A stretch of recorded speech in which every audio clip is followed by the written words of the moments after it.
Hey everyone, it's Jen with Timeline Tarot, and this is your tarot card for the week of March 30th, 2025.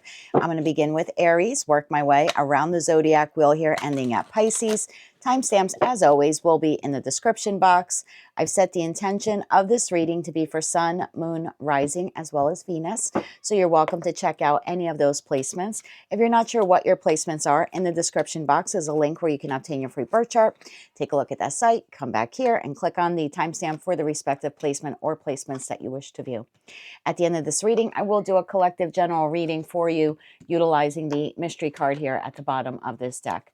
Speaking of collective reading, that's exactly what this is. This is a collective general reading. That means it is not individualized or personalized to you. I'm sorry that I have to repeat this in every reading, but you'd be surprised how many people get very upset thinking it is a personal reading. It is not. It's a collective general reading. That means not every message that comes through today will resonate with you. And if that happens, don't get upset. It means that one message is intended for someone else of your sign or your sign's placement. So in a collective reading, take what fits, how it fits, and leave what doesn't. Also, two things. One, it's a beautiful day here, temperature-wise, so I do have the windows open. So if you hear screaming, it's probably the kids next door or across the street playing. I don't have anyone kidnapped and hidden in my storage base here in the attic. So I assure you, no one is screaming for help trying to get out. Two, I'm a Gemini sun. My ruling planet of Mercury is in retrograde, so I may slip up or maybe even stumble over my words. And if that happens, I ask for your forgiveness in advance. So please forgive me. With all that said, let's begin. Hello, Aries. Let's see what your tarot card is for the week of March 30th, 2025. You have Two of Swords. What is being closed off or blocked out of your reality? Now, typically the Two of Swords card, we think of someone who has to make a decision, right? They're sitting in a state of indecision. However, because the Two of Swords card has so much water in the background, like in the original Rider-Waite-Smith tarot deck, it could mean someone who's literally like blocking out their emotions. The individual on the card is also blindfolded. So it could be something like, I don't want to see, I don't want to know, I don't want to feel type of thing. So in this tarot deck, it's asking you what is being closed off or blocked out of your reality. So I kind of feel like there's maybe something you're not seeing or something you don't want to see. Tell me more about this for Aries, Sun, Moon, Rising, as well as Venus.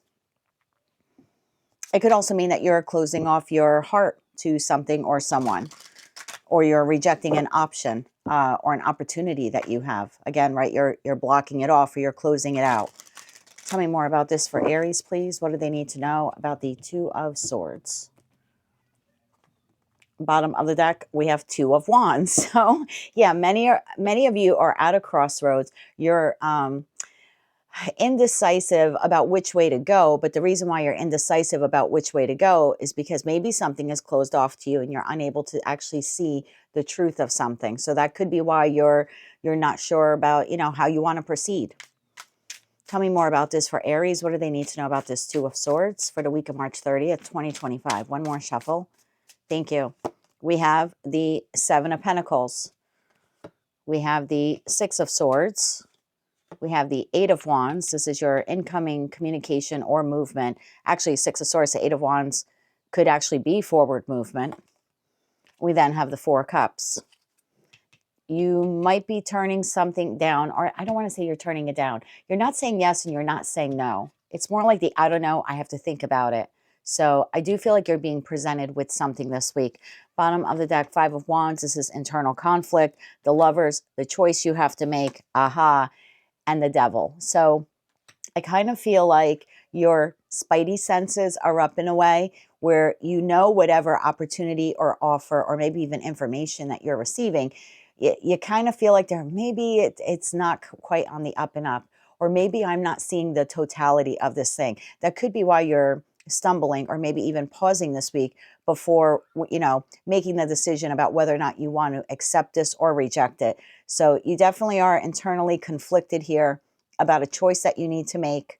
The Hangman tells me you're going to pause here and think about it. Wow, because you have the Tower to the Page of Cups. Yeah, there's definitely, again, some kind of offer.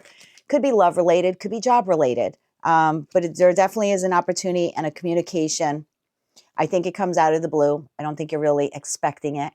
And that's why it kind of throws you for a loop and you're not sure if you want to move forward, right? The Seven of Pentacles would be, I don't know if I want to invest in this. The Six of Swords in that respect, that could be then, I don't know if I want to invest in this to move forward with it. And that's kind of why you end up stuck with this Four of Cups.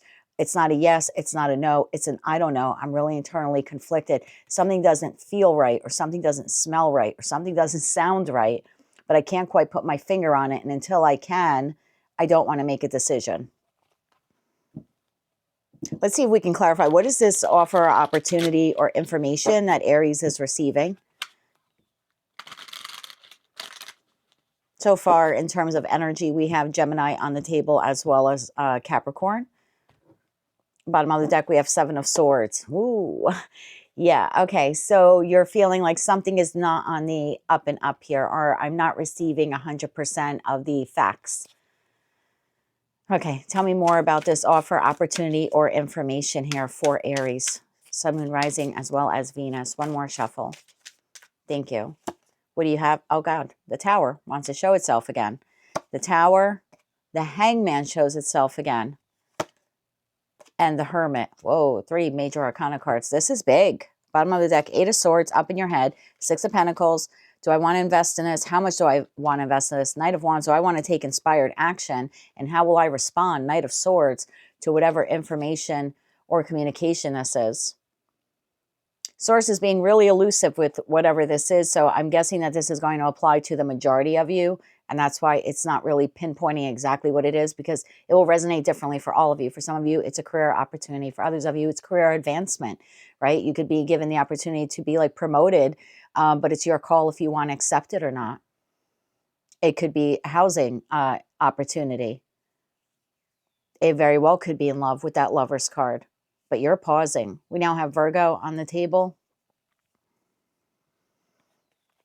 Tell me a little bit more about this decision. I hate to leave you hanging. I know it's a collective reading, but I watch collective readings also. And while I understand they're collective readings, I also dislike when they're vague. So a little bit more on what this opportunity, information, offer is for Aries, please. Sun, Moon, Rising, as well as Venus. A little bit more on this. It does come out of the blue. It's quite shocking. And it makes you want to retract or withdraw to see, do I really know, right? Because the Hangman is, I have to look at this from all angles, from all perspectives. How does this play out if I accept it? How does this play out if I reject it? You know, how does this affect me temporarily? How does this affect me permanently? How does this affect me in the long run? This has got to be pretty big. Tell me more about this for Aries. One more shuffle here, please, and thank you. You know, I did that reading for you yesterday. I released it this morning. I think you did have an opportunity and you were thinking of moving forward with it. I think you did have an opportunity in that reading. It's the what you don't see coming. So maybe it's regarding that. That's quite possible. I could be dealing with the same group of you. Page of Wands. Communication. 8 of Cups. 3 of Pentacles. Wow. Vague as ever. Thank you very much. Bottom of the deck, 2 of Swords to the 2 of Swords. You're definitely receiving something, and I think you're stumbling here this week because you don't know, do I want to accept it? Actually, we have 3 different options here for you. Page of Wands. Do I even want to inquire or discover more, right? Because the Page of Wands is the minor arcana card to the Fool card. But before we take that leap of faith, we need to discover more. So it could be a matter of choice option number 1 here. Do I even want to consider this? And that means I would have to discover more information about it. 2, do I want to outright reject it, 8 of Cups, and just say no and walk away from it? 3, do I want to accept it with that 3 of Pentacles and actually begin to invest in this? So again, what it is, different for all of you, but it's definitely coming out of the blue. It's catching you off guard. Whatever this is, seems to want to move quickly with you, or they want you to move quickly on it. You seem to be the one who's pausing here. I don't know if I want to invest. 7 of Pentacles, 6 of Swords, 8 of Wands, whatever this is, they're like, come on, go. Like, let's go, let's do this. And you're like, I don't know, I got to put the brakes on this. The Devil. Let's see if we can figure out why you're stumbling, since we can't really narrow down what the offer is or the opportunity or the information. What's this Devil here? Can you clarify the Devil? I feel like it's something that's, it's tempting, but it's too tempting. Or maybe it sounds too good to be true. Bottom of the deck, 9 of Wands. you could be recognizing a pattern with whatever this is. And it doesn't necessarily mean it has to be with this particular person, place, or thing. It could just almost be like a deja vu kind of feeling like, oh, I remember the last time I was offered something like this, you know, way back. Yeah, I ended up accepting it and it was too good to be true. Maybe it was a bad investment of my pentacle energy, time, love, money, commitment, loyalty, energy, etc., etc. If I sound a little winded today, I'm sorry. I'm still trying to recover from the other day. So tell me more about the Devil card here. Why is the Devil card here for Aries? One more shuffle. Thank you. The Devil card is here because of the Ace of Swords, the Seven of Wands, and the Hierophant. Bottom of the deck, Ace of Pentacles. You're definitely receiving some kind of offer or opportunity, but this is where you're getting stuck. King of Wands, whether you're masculine or feminine, you're stuck on whether or not, I feel like you're trying to recalibrate yourself with the Temperance energy here, trying to temper yourself before making a decision. You're holding yourself back before saying yes or no, which is very unlike you as a fire sign. But there's a need here for you to like pull back. And I think what you're pulling back on is, and now we have Taurus on the table as well. Also Aries, Leo, Sag with that Page of Wands. I think I said Virgo before in the Hermit. There's something here about whoever's making me this offer, and the Hierophant could be anything. It could very well be like an institution that's making you an offer. I don't know. This maybe could be a loan that you applied for, and now they're coming back and saying you've been approved, but maybe the terms and conditions just sound too good for you, and you're like, I don't know, something's up with this, or it came too easy. Again, I get this feeling of it's too good to be true. So this could be a person. Look, for some of you, maybe you're married. You know, lovers to the Hierophant could be that you're married. So maybe in that case, this is your spouse. I just feel like whoever this is or whatever this is representing, you're afraid that they are blocking or obscuring you from knowing the truth. Seven of Wands to the Ace of Swords. So you're trying to gain clarity because you feel like whatever this individual is or whatever this is representing, institution, whatever, you're kind of worried about maybe they're blocking or they're obscuring the truth. And that's interesting that I use those words because that is exactly what's worded here of the Two of Swords. What is being closed off or blocking out of your reality? I think there's someone here who's making you an offer. They're not telling you all of the details or all of the terms and conditions. There's definitely something deceptive here. We saw that Seven of Swords underlining energy. You know that there's something off with it. So look, I'm not going to tell you not to do this. I'm certainly not going to tell you to do this either. If this were my personal reading, I would keep a couple things in mind. One, if my gut, my intuition is telling me something is wrong, then I need to Page of Wands and inquire before I make any decision, right? Because I don't want to make the wrong decision either way. So, you know, that would be something that I would do. Definitely obtain more information. If this is anything contractual, I would definitely read the fine print. I also would not sign anything during Mercury retrograde at all whatsoever, especially if you have any type of Mercury placements or Gemini placements. I wouldn't sign anything, but regardless of your zodiac sign or placements, I wouldn't sign anything. If you have to, because again, maybe like it's a mortgage or something like that, or a job contract. I don't know, maybe some of you are considering getting married. This could be your person offering you a prenup. If you're already married, this could be your partner offering you a postnup after you're married, like to sign some kind of agreement. I don't know. I just feel like something's off. If it were me, I would not sign anything. But if you have to sign it, because there's something legally binding here that has to get done within a certain period of time, and it happens to be Mercury retrograde, I would make sure that someone with the expertise needed in that looks it over, whether that's an accountant, whether that's an attorney, you know, whether, I don't know, this could be regarding your taxes. If you live in the United States, we do have our taxes due in 2 weeks. So I would look at, you know, and a tax accountant. I don't know, maybe you need an auditor. For some of you, if you don't have any of those things or, you know, none of those professions apply to this, I would have a very, very trusted friend look at whatever this is, maybe even 2 or 3 people. If it's a contract, and make sure all those I's are dotted and the T's are crossed and you really go over the fine print. But yeah, you're being given some sort of opportunity this week. Your spidey senses are telling you something is wrong with it, and you're not wrong. Something is wrong with it. The cards are not revealing to me what it is, but I know what whomever or whatever this entity is that's presenting it to you, they are blocking out the truth, or at least trying to obscure it in some way. It almost feels like obfuscation.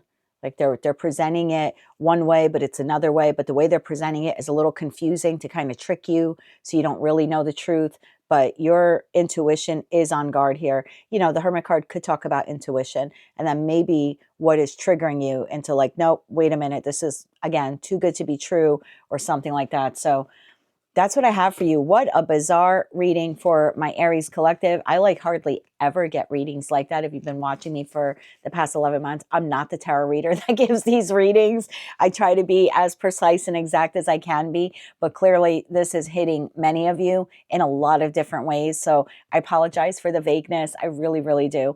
But you are receiving an opportunity. Your spidey senses are telling you something's wrong. You're not wrong about that. I would definitely inquire and get more information. That's just my advice here. That's something I would do for myself. Like if I did this spread and this came out for me, I would definitely get more info before I make a decision. And if I didn't have to sign anything right now, I wouldn't. But if I had to, I definitely would get a trusted advisor or friend or even multiple people to look at it, because you're not wrong. You're not wrong. Something's wrong with this thing. And something's definitely wrong with whatever this entity is that's presenting you with this offer.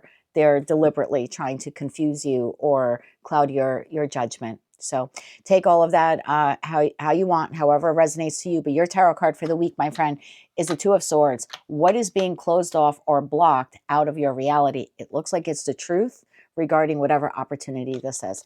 That's what I have for you, Aries, for the week of March 30th, 2025. If you like this message, if it resonated with you, maybe just found it to be helpful or maybe even hopeful, please be sure to click like, share, and subscribe. And until I read for you again, I'm wishing you light, love, and peace. Hello, my Taurus Bull gang. One thing real quick, I want to make sure my mic is on. It is. Okay. Sorry, Taurus. All right, Taurus, let's see. What is your tarot card for the week of March 30th, 2025? Two of Wands. Are you prepared to make a decision that may change the course of your life? Whoa. Okay. So in the original Rider-Waite-Smith tarot deck, the Two of Wands is typically an individual who's contemplating leaving something in the past behind. On the depiction of that card, the imagery of that card is an individual who has their back turned to the quote-unquote old Ace of Wands. It's tethered to the castle wall. It's a tried and true way they use to do something. Their back is to it. They haven't completely decided whether or not they want to walk away completely. They are holding the new Ace of Wands and a globe in their hand. And they're contemplating, you know, I can go anywhere, or I literally have the world in my hand, or the world is my oyster. Do I really want to take the next step? In the Three of Wands card, we see the person then taking the next step. They have left behind the old Ace of Wands and they're ready to move forward, either waiting for their ships to come in, getting ready to build their own ships, or to expand their life or their path in some direction. And of course, the hope is to get to the Four of Wands, which is like the portal, the gateway to happiness. I have achieved what I set out to do. So let's see what this is all about. So you definitely have a big decision here to make this week, Taurus. Are you prepared to make a decision that may change the course of your life? All right, Taurus. Tell me more about the Two of Wands here for my Taurian collective, Sun, Moon, Rising, as well as Venus. Now, remember, Taurus, your ruling planet is Venus. Venus is still retrograde. It's been retrograde since March 1st. So it might affect this. Bottom of the deck, Judgment. All right, Taurus has a judgment call to make. The judgment call also talks about an individual who really needs to go within and tap into their intuition. Some readers don't see Judgment as an intuitive card. I certainly do, because it's someone who needs to go within and listen to their inner calling. So it's more like making a decision that is like intuition over head, over heart. Regardless of what my brain is telling me and regardless of what my heart is telling me, what is my intuition telling me is best for me? And I kind of feel like that's where you're at this week, Taurus. Tell me more about this Two of Wands here for Taurus. And Taurus, if I seem a little winded in your readings, I've been recovering the past few days from an illness. Tell me more about the Two of Wands here for Taurus, Sun, Moon, Rising, as well as Venus. What do they need to know about this Two of Wands? One more shuffle here, please, Anne. Thank you. Taurus, I accidentally picked up, when I just grabbed the deck, 2 cards from Aries here in your deck. So I apologize. I am going to take a look at them. 4 of Swords and 6 of Wands. I don't take anything in tarot as an accident. So there's maybe something here. You have to decide if you want to heal something, if you want victory with something, or are you moving forward with something? I just saw the Ace of Pentacles. All right, tell me more about this for Taurus, Sun, Moon, Rising, as well as Venus. One more shuffle here. Thank you. Two of Wands clarified by Eight of Wands. So there is some type of information or possibly the opportunity to move forward with something here. We then have the Nine of Pentacles.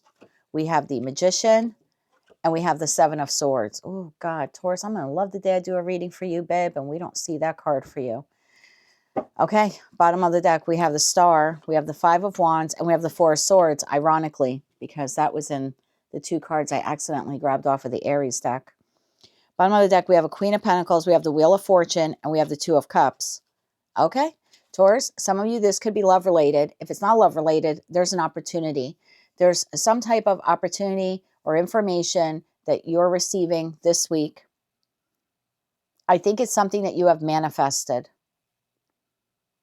I want to clarify this for you. I'm not comfortable with the Seven of Swords, like whatsoever. I do think that this is something you've manifested.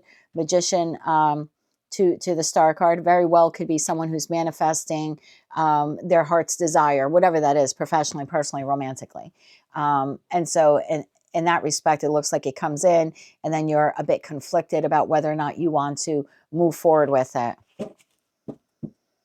I'm also concerned that the Seven of Swords came out right after the Magician card. And Magician to the Seven of Swords, I mean, any energy reader or tarot reader will tell you that is someone who is highly, highly deceptive. The only thing worse than that is maybe getting the Devil card thrown in with that. And that would just be like, stop. Bottom of the deck, we have Sun to the Moon. Aha, something is being illuminated. Something is being illuminated. And that might be why you need to make a decision about whether or not you want to move forward with this or away from it in a completely different direction. Now I'm starting to understand. Tell me about the Eight of Wands. I feel like initially this is the communication, the information, the opportunity, the offer. Tell me more about this for Taurus, please. Sun, Moon, Rising, as well as Venus. One more shuffle. Thank you. Eight of Wands clarified by Queen of Wands, Page of Swords. There's that information, communication, and the Seven of Pentacles, and now you're pausing. Good for you. Good for you. Bottom of the deck, Ace of Cups, Eight of Cups, Eight of Pentacles, Ace of Pentacles. Good for you, Taurus. So, Taurus, I know I've seen readers say that Taurus isn't a very intuitive sign. I think all 12 zodiac signs can be intuitive, all depending if they actually, harness the power of their intuition. So and my best friend is a Taurus. I think he's got great intuition. Does he listen to it 100% of the time? No. Don't take offense, Kyle, if you're watching. But, I think I'm intuitive, but do I listen to my intuition all the time as a Gemini? No. So, you can be intuitive if you're an earth sign. I really dislike the tarot readers that say that. But anyway, Taurus, you seem to be listening to your intuition this week. So bravo to you. You do have incoming communication. Now, some of you, you're dealing with another Taurus. Could be Taurus, Virgo, Capricorn. We also have Gemini and Virgo on the table. And of course, Aries, Leo, Sagittarius here. And then I have Aquarius and the Star card. Those signs may or may not resonate. It's a collective reading. Whoever it is, they're communicating this, again, offer or opportunity to you, and you're a full stop. Because the Seven of Pentacles in this deck is, I've already invested 6 pentacles in this bushel, in this tree, in whatever this is. And now I have an Ace of Pentacles at my foot. I don't know if I want to invest anymore. I don't know if I want to plant this seed. So I feel for a lot of you, this is something you've been dealing with for quite some time. Whether it's professionally, personally, romantically, the offer comes in from this individual and you're like, I don't know if I want to give any more to that. Now, Taurus, this could be something like, I don't know, maybe you have stocks. This could be your stockbroker, right? Contacting you and saying, hey, Taurus, do you want to buy more stock of blank? And you could be like, well, it's something that I've done in the past, right? I've invested in it before, but I don't know if I want to put any more money into that investment. Eight of Wands is a card of movement. Maybe for some of you, you could be having an issue with your vehicle this week. And you have to make the decision about, do I want to pour more money into my car? Or, do I want to invest more pentacle money into the car? I've already put X amount of dollars into it. In that respect, you might consider buying another vehicle. There definitely is something here of an offer or an opportunity or information that's coming into you. And you're a full stop when it comes to this. Are you prepared to make a decision that may change the course of your life? Yeah, you don't know if you want to take this. And I like this for you a lot. You're showing up as the Nine of Pentacles. You are strong. You are independent. You could be single. You don't have to be. You could be partnered, but it's a decision that you're making. So I like this for you, whether you're partnered or not. You're sitting here in your autonomy saying, I have to do what is best for me.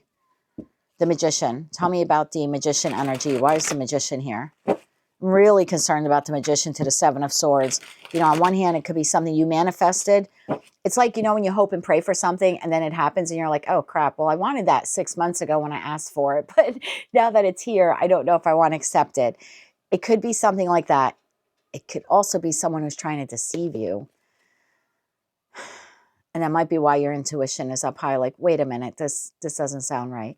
Tell me more about the Magician energy here. Ironically, Aries had the Two of Swords. You have the Two of Wands. Twos in tarot typically are a decision. So again, I say to you, Taurus and Aries running parallel. We see that. I see that a lot with Leo and Virgo for like the last 4 or 5 months. So if you are an Aries-Taurus cusper, meaning you're born within a few days of Aries season ending, Taurus season beginning, or you have high Aries placement, sun, moon, or rising, maybe even your Venus right now, since Venus is retrograde, I definitely would look at that Aries reading because they too have an offer opportunity and something's off with it. And they know something's off with it. Tell me more about the Magician energy here for Taurus. One more shuffle. Thank you. Clarified by the Empress, Venusian energy. That's you. Could also be a Libra. Could be another Taurus. Ace of Swords. And the Wheel of Fortune. Bottom of the deck, we have Six of Wands, which ironically came up in the Aries, the 2 Aries cards I accidentally pulled. So Taurus, I feel like this is something you manifested, but it's not exactly, it didn't come in exactly how you wanted. And that's why you're pausing. So for example, maybe 6 months ago, and I'm just using 6 months as an example. It could be 6 days ago. It could be yesterday. I don't know. Right. It's a collective general reading, but there's something here where like you manifested it. So I'll give you an example. Maybe you manifested some time ago. I really hope that I'll be able to buy this house one day, right? This type of house one day. Maybe you made an offer on the house. Again, strictly example. So please don't go yelling in the comments section that you're not buying a house. It is an example. There could be something here where you're like, I really want to buy this house. I put an offer on this house. And some time now has gone by. And so you've been manifesting it. Really want this house, really want this house. I put the offer in. God, please source, let me get this house. And now the realtor gets back to you or the seller gets back to you and says, okay, we've accepted your offer. And now you're like, whoa, wait a minute. It sounded really good when I was hoping and praying for it. But now that it's here, I don't know now if I want to go through with the purchase. Could be something like that. Same thing if it's a vehicle, I just feel like, and whatever this is, a job opportunity, a lover, reconciliation with a friend, like however this plays out for you, because it's a collective reading. I know that you're receiving communication or information. I know that at some point it's something that you wanted, but now that it's here, you're not sure if you want it. Or it didn't come in exactly how you wanted it to come in. So, for example, you were hoping and praying for a job, and now you have a job offer, but it's not really the job that you wanted. You're grateful that you have an opportunity for employment, right? You've got bills to pay and mouths to feed, but you're like, God damn, that's really not the job I wanted. I did need a job. I did ask for a job, but it didn't come in exactly how I wanted it to. So take them as just how they resonate. Seven of Swords. Why the hell is the Seven of Swords here? I'm sorry, did I curse? I'm going to get demonetized. Why the heck is the Seven of Swords here for Taurus, Sun, Moon, Rising, as well as Venus? Why is the Seven of Swords here? Bottom of the deck, Four of Cups. You know something's not right with this. That's why you're pausing. Four of Cups. You're not saying yes. You're not saying no. You're almost in observation mode here, Taurus. Whatever this is, it either is something you once wanted and now it's here. You don't know if you want it anymore. Or you prayed and manifested for something and it's coming in, but not exactly what you thought it was. And so now you don't know if you want it or not. Tell me more about this. One more shuffle here, please, Anne. Thank you. Seven of Swords. Again, Four of Cups. High Priestess. Tap into that intuition, my love. 10 of Cups. It sounds too good to be true. Six of Swords. I think you end up moving away from it. Six of Swords. 8 of Swords. Six of Pentacles. I have a Queen of Cups here, and that Judgment card shows itself. again. And the Queen of Cups is the most intuitive queen in tarot. There's definitely something here of it sounds too good to be true. That's why you need to tap into your intuition, because something's off. Something sounds too good. It sounds like I'm going to be so happy living at that place. It sounds like I'm going to be so happy working at that place. It's going to be so great if I travel to that destination. This person I'm dating, they just sound too good to be true. If you have anything like that this week, you're right. It is too good. And it's so good because it's so bad. And that's why your spidey senses are up. Very similar message that I gave to Aries. And that's why there's a need here for you to tap into your intuition. You have the most intuitive queen there, and you have the second most intuitive queen here of this Queen of Wands. There's definitely something here that sounds too good to be true. Star card, 5 of Wands and 4 of Swords.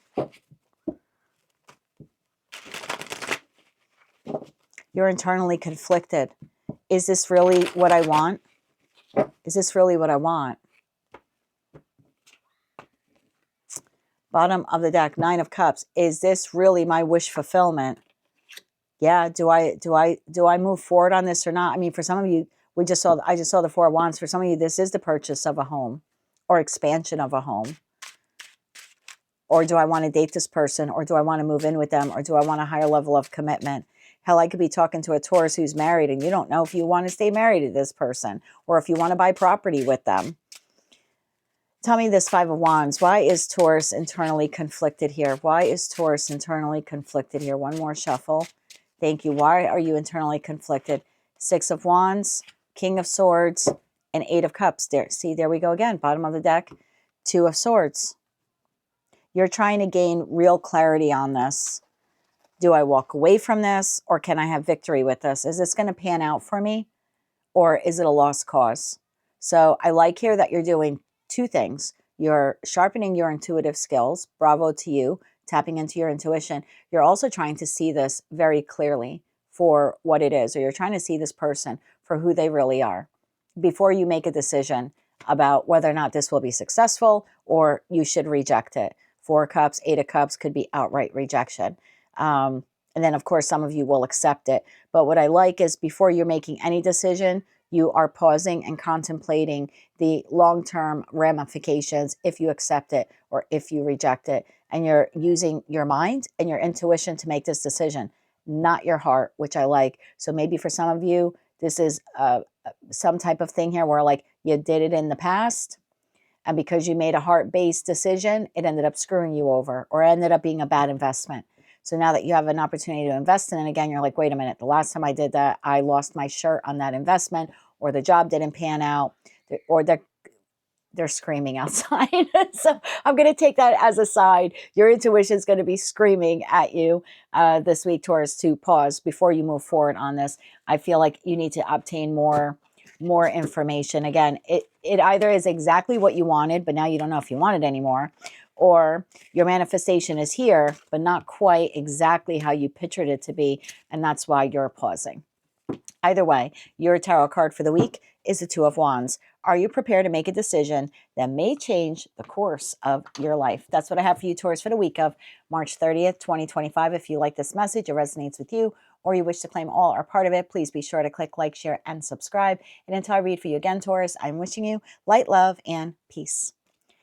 Hello, Gemini twin gang. Let's see what our tarot card is for the week of March 30th, 2025. And Gemini, if I sound a little winded, I'm not feeling particularly well, and I'm still trying to recover. So bear with me, my dear. Let's see what our tarot card is.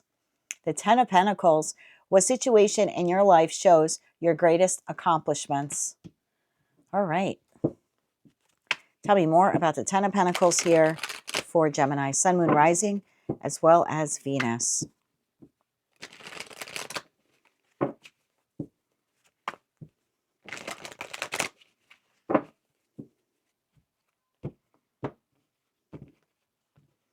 Bottom of the deck, Temperance. Okay. Maybe one of your greatest accomplishments is your patience or your ability to be more rational in your decision making. I'm a Gemini, don't get offended. Sometimes we're not very rational. We are an air sign, so when we want something, we could be as bad as a fire sign. We wanted it done yesterday, or we wanted it done our way yesterday. Maybe for some of you, your greatest accomplishment right now is patience. Maybe you've gone through something during this Mercury retrograde that has taught you to be more patient. That very well could be it. Tell me more about this for Gemini, Sun, Moon, Rising, as well as Venus. Seven of Cups just wanted to show itself. Tell me more about this. One more shuffle here, please, and thank you. Ten of Pentacles, clarified by Seven of Cups, which wanted to show itself before. The Three of Pentacles, the Two of Cups, and the Eight of Swords. Bottom of the deck, we have the Star, the Empress, and the Two of Pentacles. I like this. Bottom of the deck, Eight of Cups, Ace of Cups, and the Three of Swords.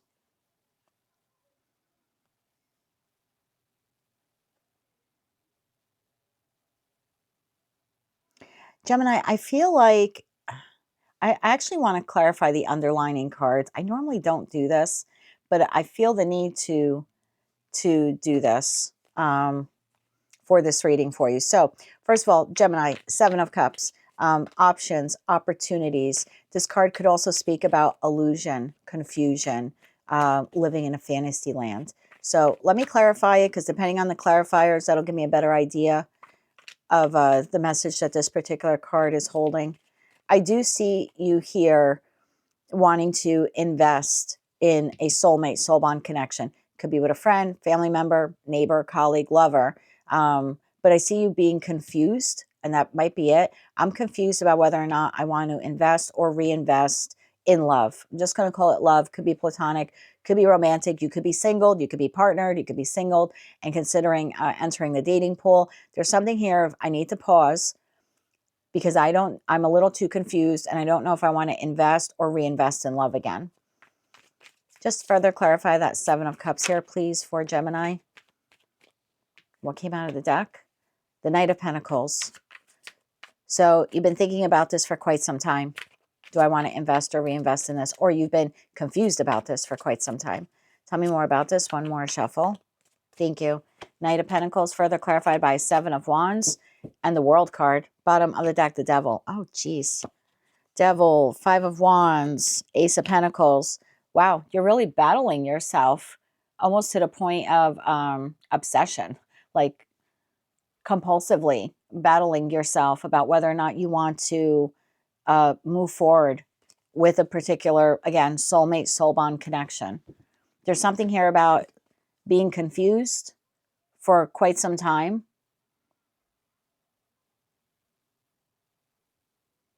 I'm going to read this two different ways, okay?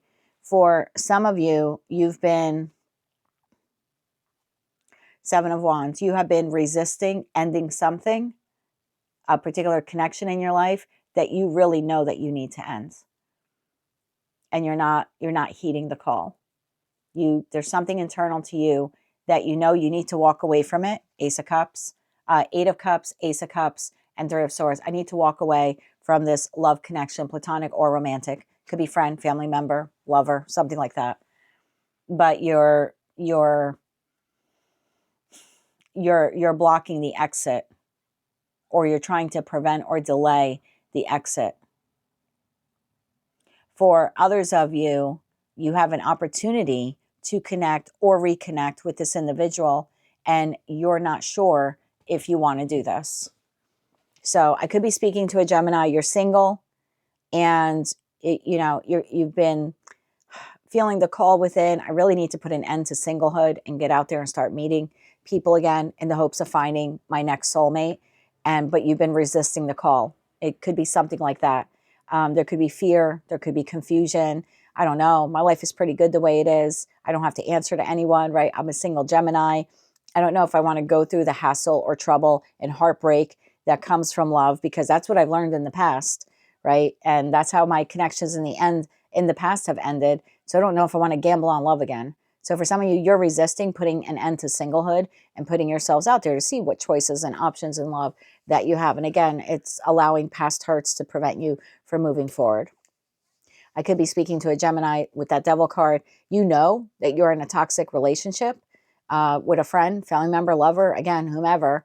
And there's, again, something internal that's telling you you really need to close this out, but you're resisting the call. Seven of Wands would be, I'm blocking the ending. I'm confused. Maybe I do want this person. Maybe we can work things out, and maybe I can heal this connection. Maybe I can do things differently. In that respect, you're not listening to the call to end this particular connection. Two of Cups could also be the masculine and feminine energy within you, Gemini, and this could be something where you are engaging in something, a toxic trait, a toxic pattern, a toxic addiction that you know isn't good for your overall health, and yet you're continuing to do it. You're resisting the call to put an end to whatever toxic pattern, trait, habit, etc., that this is. So take those messages how they resonate to you.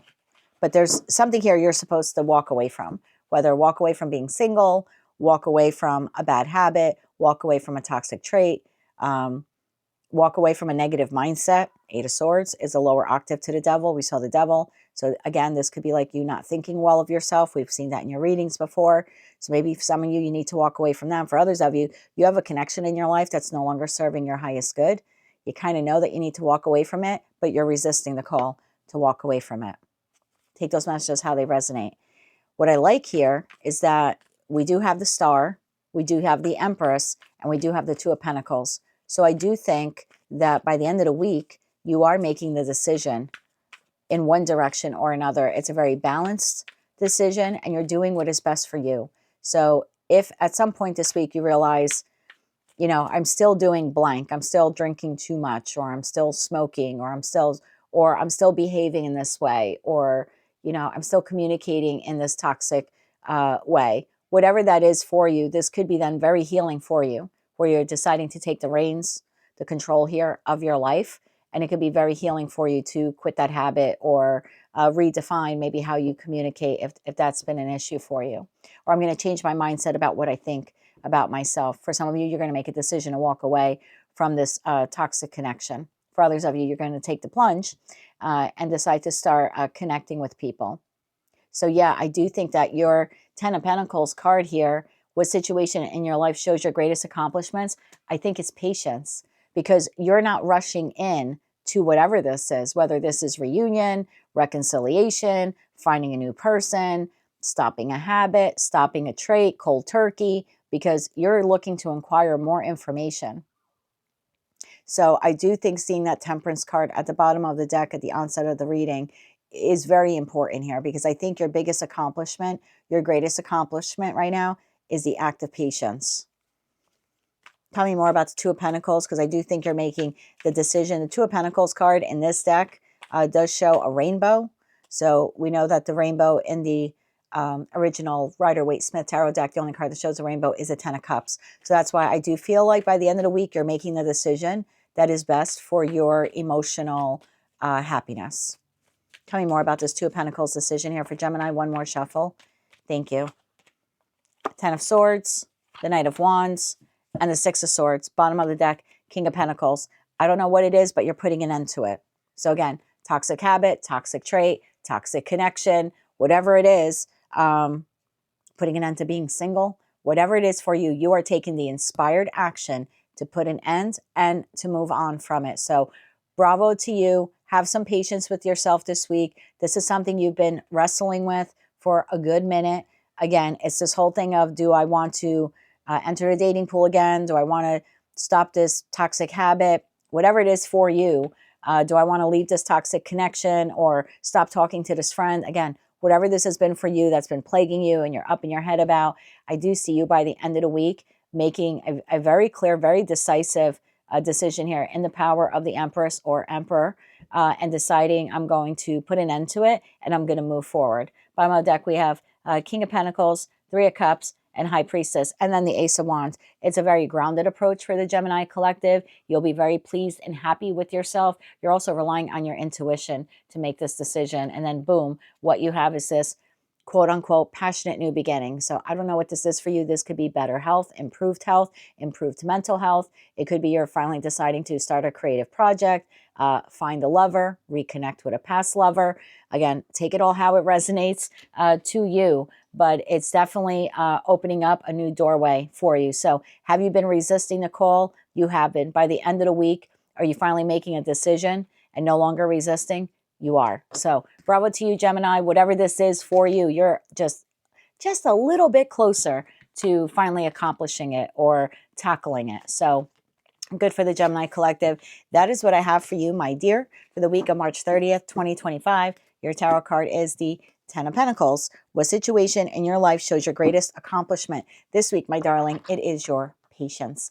If you like this message, it resonates with you, or you wish to claim all or part of it, please be sure to click like, share, and subscribe. And until I read for you again, Gemini, I'm wishing you light, love, and peace. Hello, Cancer. Let's see what your tarot card is for the week of March 30th, 2025. You have the Six of Swords. What do you need to remove yourself from so you can have peace of mind? All right, let's get into this now for my beautiful Cancerians. Okay, why is the Six of Swords here for Cancer, Sun, Moon, Rising, as well as Venus? What do you need to remove yourself from so that you can have peace of mind? Bottom of the deck, we have Five of Wands. Remove yourself from inner conflict, inner turmoil. Remove yourself from situations that keep you a prisoner of competition, meaning you always feel like you have to compete for someone's love or attention. So there might be a need for you to remove yourself from individuals who put you in that state. Just saw the Temperance card show itself. Tell me more about this Six of Swords here for the Cancerian collective. One more shuffle here, please, and thank you. And what fell out? We have the Queen of Cups, and then the Five of Wands shows itself again. So there you are, whether you're masculine or feminine. Definitely something here you have to walk away from is the Five of Wands. What that Five of Wands is will be different for all of you. Seven of Cups.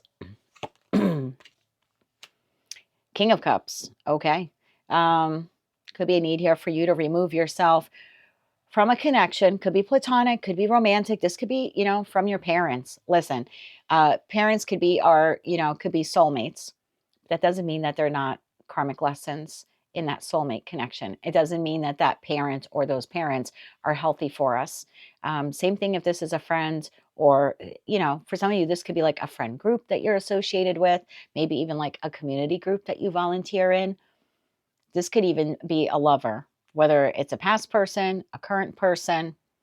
There's something here about you moving yourself away from connections or situations in your life that constantly make you feel confused, that put you in competition, that make you an option. There's something here about you working on your self-worth, so you, in the future, will avoid these types of connections or situations. Bottom of the deck, Nine of Swords, the Hermit, and the Empress. That leaves the Ten of Wands, the Ace of Pentacles, and the Three of Swords here at the bottom of the deck. Removing yourself from situations, environments, connections that leave you feeling depleted, that really block you from the abundance, the Ace of Pentacles that you should be having in your life in a particular situation, environment, or connection. So it blocks you from what is meant for you, and instead gives you heartache or grief, sadness, sorrow, betrayal. I want to know more about the Five of Wands here. I know it's a collective reading, but I also dislike being a vague tarot reader, even in a collective reading. So tell me a little bit more about the Five of Wands. There's definitely something here about you avoiding a person or people, or again, situations that make you feel like you're not good enough, or you're an option, or you have to go overboard to get someone's attention or affection. There's definitely something here about you, Hermit to the Empress, this spiritual lesson. I know we hate it when we hear tarot readers say that. There's something here about knowing your worth. The Empress, and you could be a masculine, it could be emperor, but there's definitely a spiritual lesson here in you knowing your value and knowing your worth. So you're not constantly finding yourself in situations, environments, and connections that leave you feeling like this. You're in competition, you're a choice, you're an option, you're not good enough. It leaves you up in your head. What is wrong with me? Yeah, Bottom of the deck, the Eight of Cups. Oh my God. Yeah. Having to walk away from situations, environments, or connections. And look, maybe for some of you, you've already have done that, but this is just a reminder then that moving forward, learn that lesson, know who you are and know your value and worth so you never have to repeat that cycle again. So yeah, for some of you, you're in the middle of this. If I sound winded, I am. I'm trying to recover from the other day. So I apologize for being winded. It's not that I don't know the message or that it's taken too long for me to say it. It's taking me a little bit longer to breathe. So I apologize for that. But yeah, there's definitely something here about you knowing your value and worth. So even if you have walked away from this in the past, remember that. Remember those lessons so you don't have to repeat them. Walk away from them. Tell me more about the Five of Wands here for Cancer. And look, I'm just going to say, if you've already walked away from a particular situation, environment, or connection, and they're coming back around again this week, because I think that was your tarot card for the week, maybe someone from the past is coming back. It could be a test. I hate to say that, but I've been there. It could be a test. Are you going to end up engaging with this individual again, whoever they are, knowing what they did to you in the past? Five of Wands, Seven of Cups, Nine of Swords, not a great energy. I don't feel good enough. I don't feel chosen. I don't feel selected. I don't feel loved. This person makes me feel confused. I'm up in my head. I can't sleep.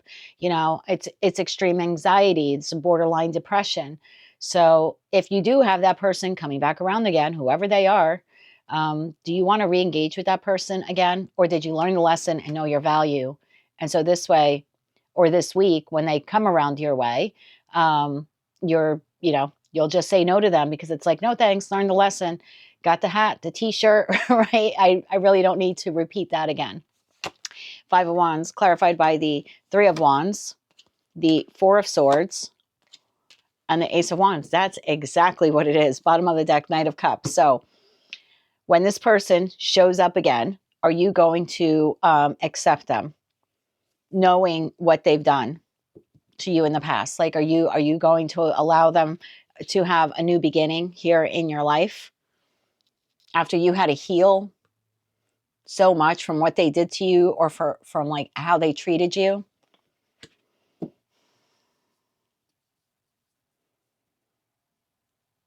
There's also something here about the same lesson. That's a good one. Same lesson, different meat suit, meaning different person. So an experience that you had, I'll just say, with your mom. Okay. You resolved it with your mom. Maybe you stopped talking to your mom. Okay. I'm not going to judge you, but maybe you're just like, you know what? I love my mom, but my mom is toxic or my dad is toxic. I can't talk to them anymore.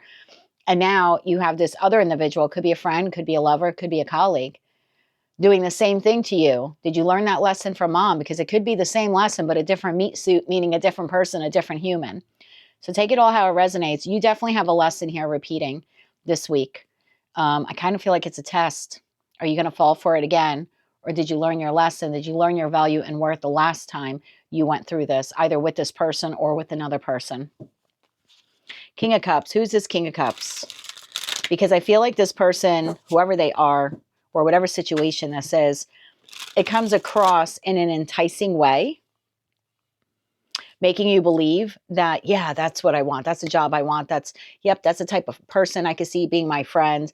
That person has all the qualities of being a great lover. There's something here that's enticing.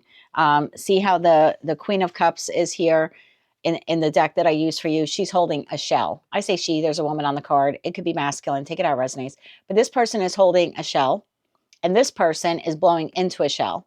So is this person just telling you everything you need and want to hear, but they're really not producing what they need to produce? Do you understand what I'm saying? Like, it sounds too good to be true. They tell you everything that you need to hear or that they think you need to hear. But at the end of the day, they put you in competition. They make you feel not good enough. They're not really there for you. Or if it's a lover, they come in for the passion and then they leave you with heartache that you need to force swords heal from. So again, could be a past person, could be an entirely new person, but I do feel like this is a lesson. Did you learn your value and worth the last time you went through this? Bottom of the deck, the Moon. Yeah, is this situation, environment, or connection telling me what I need to hear? But meanwhile, they're not going to deliver. There's something here I can't see, right? In the moonlight, we can't see everything. Tell me more about this. Who is this King of Cups? One more shuffle here, please, Anne. Thank you. And just so you know, for signs, it could be a Taurus, could be a Libra, could be a Virgo. I have Cancer, Scorpio, Pisces. King of Cups, Four of Cups, Seven of Swords. Oh, that's exactly what it is. Four of Pentacles, bottom of the deck, Six of Wands. Do they make you think that you'll be very victorious at this job or in this living situation or volunteering in this community group or connecting with them or reconnecting with them if it's a past person? Eight of Cups. Or are they going to once again leave you, or will the situation once again leave you emotionally depleted? But they make it sound like this is going to be the best thing since sliced bread. That's an expression here in the United States. I don't know if that's an expression in the rest of the world, but yeah. Are they going to make it sound too good to be true? And then once they tell you what you need to hear, right? Once they communicate it to you, and then you accept, are you left in this Four of Cups? Like, oh my God, it happened to me again. I fell for it again. I forgot my boundaries. Seven of Wands. I forgot my boundaries. I forgot to stand my ground. I forgot to stand up for myself. I forgot the past lesson. Four of Pentacles. I wanted to believe it this time. I thought that this would be the stable job, the stable environment, a stable person. I feel like this person, whoever this is, for some of you, it is a past person. For others of you, it's an entirely new person. It could also be a situation, right? The last job screwed you over. Now you have an opportunity to maybe go back to the past job or has a new job. But again, there's something here about paying attention to all of the details. Because if you get a weird deja vu feeling, wow, this is exactly how it happened last time, that's your intuition. The Queen of Cups is the most intuitive queen in tarot. So there's definitely something here that you need to tap into your intuition or pay attention to your intuition this week, that if something sounds too good to be true, or this person's coming back around again and they're feeding you everything you want to hear, and this is someone who put you in conflict and created these, I almost want to say depression. I really feel for some of you, this is a past person that caused some type of depression for you, or mental or physical ailment. Like, I think you got sick. I don't know why I'm getting that. I feel like this person, and it could be, again, could be a past job that screwed you over and that you left, and now they're reaching out to you this week. There's just something about this, whatever this is, however this is resonating for you. And again, I'm so sorry to be vague. Whether it's past, current, or new, it's definitely a repeated lesson. So there's a need here for you to tap into your intuition this week, collective, because whether it's past, current, or new, I just feel like it has the potential to put you in the exact same state you were in. And I feel like you've come a long way. This is definitely a test. This is definitely a test. I hate to be that type of tarot reader. This is a test. I'm not trying to dissuade you from accepting whatever this is, but clearly the message here is, what do you need to remove yourself from? And I would say situation, environments, and connections that put me in competition, made me feel confused, promised me fantasy land and never delivered, told me everything I needed to hear, but then didn't come through with the stability I wanted. Or they offered me, a long-term commitment, but really they were only in for the passion. They ended up breaking my heart. Again, whether it's past, current, or new, particular situation, environment, or connection. If it made you feel bad last time you engaged with it or something like it, if you get this opportunity again this week, personally, for me, if this was my reading, I would avoid it. But at the end of the day, you have the God-given gift of free will, so do what you need to do, but definitely tap into your intuition here. There's something here about you knowing your self-worth and your self-value so that you are not tricked again, or you are not put in the same situation you once found yourself in. And I think for some of you, I really feel like whatever this was really hurt you. I think you clawed your way out of it. And so if it comes back around again this week, or something similar to it comes back around again, there's really a need here for you to, one, remember your self-worth so you don't fall for this again, and two, remember what it felt like and how long it took you to recover from it. Do you want to take the chance to experience that again?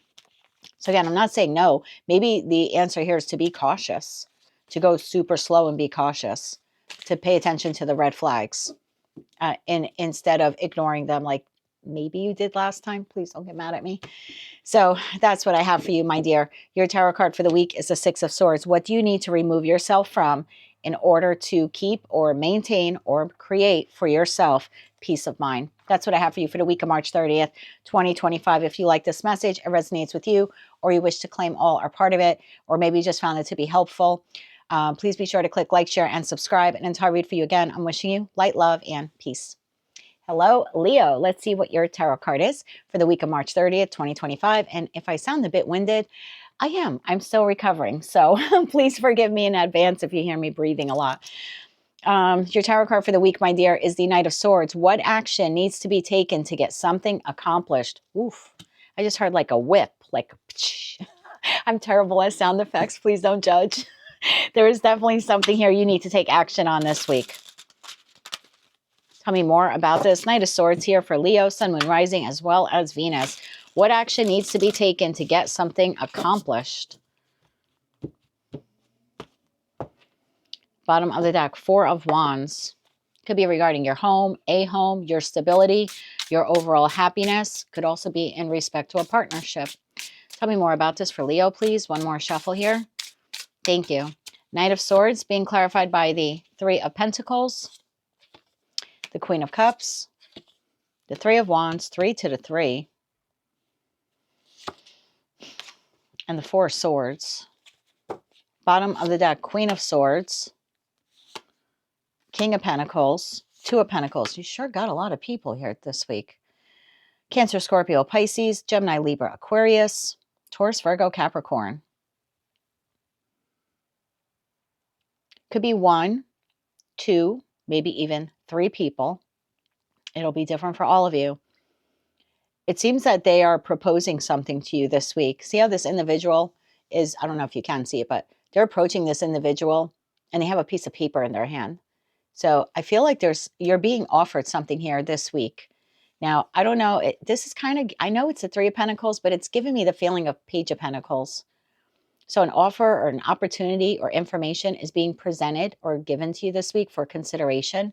This appears to be what you need to take action on, right? Because the Knight of Swords is the messenger. And ironically enough, the first card out is the messenger offering this to you. So I feel like there's a need here for you to pause and contemplate whether or not you want to proceed forward, Three of Wands, with whatever opportunity this is. Yeah, Death card. Do I want to put an end to this? Or do I want to try this again? Or do I want to birth this? Tell me more about this Three of Pentacles. I feel like it's the offer or opportunity to work or collaborate with one individual. And for others of you, could be 2 people, maybe even 3 people. I just saw the World and the Death card here. Do I proceed forward with this? Do I end it? What action needs to be taken to get something accomplished? Why is the Three of Pentacles here? Nine of Cups. Do I really want this? Would it make me emotionally happy? Do I want to invest in this? Do I want to do this with these people? I mean, for some of you, you could be invited to a gathering or to collaborate on a project with someone. And you're just kind of pausing here like, I don't know. Four Swords really is a card of pausing and contemplation, rest and relaxation before I get up and go. Tell me more about this Three of Pentacles, this offer. One more shuffle. The Nine of Pentacles, the Two of Cups. The Nine of Cups shows itself again. Okay. Bottom of the deck, the Devil, of course. Devil, Wheel of Fortune. Oh, Christ. Seven of Cups, the Hierophant, blah, blah, blah, blah. Okay, I'm sorry. So this is kind of matching that tarot card for the week reading that I did yesterday for you, if I remember it correctly. Some of you had a past person coming back around again this week. For others of you, you have a new person that wants to connect with you. But there was a message here of you didn't know if you want to engage again in a relationship because you just got over something or you're still healing from something. Same message here. You are receiving some type of offer or opportunity. Whoever's presenting this to you, they're seeing you as the Nine of Pentacles. They see you as strong, independent, autonomous, able to care for yourself, abundant, enjoying the fruits of your labor. They also see you as someone who doesn't necessarily need this offer or opportunity from them. So I do think they're taking a cautious approach. In the Three of Pentacles, this person, again, I wish you could see it, they're kind of leaning back as they're handing you the offer. So again, it's like they know you don't really need this. You don't really need to take them back. You don't really need to accept their apology. You don't really need to collaborate with them. You don't really need the job. You know what I mean? You don't really need this opportunity. You don't really need this past person back. You don't really need to go out on a date with them. This person has you on a pedestal, whoever this is. You are on a pedestal in this photo. And so just the height wise, because you're on a pedestal, they're coming in like a page. Not saying they are a page. Please don't get upset, cross-watcher. But it's someone who's looking up to you. They're presenting you with an offer and they're very hesitant to do this. So yeah, they're seeing you as being abundant. They're seeing you as someone who is capable of fulfilling your own cups, your own wishes, your own desires. Nine of Pentacles, Nine of Cups. So again, it's this feeling of you don't really need them. And this is why they're cautious. So for some of you, yeah, it's a past person making this offer to you.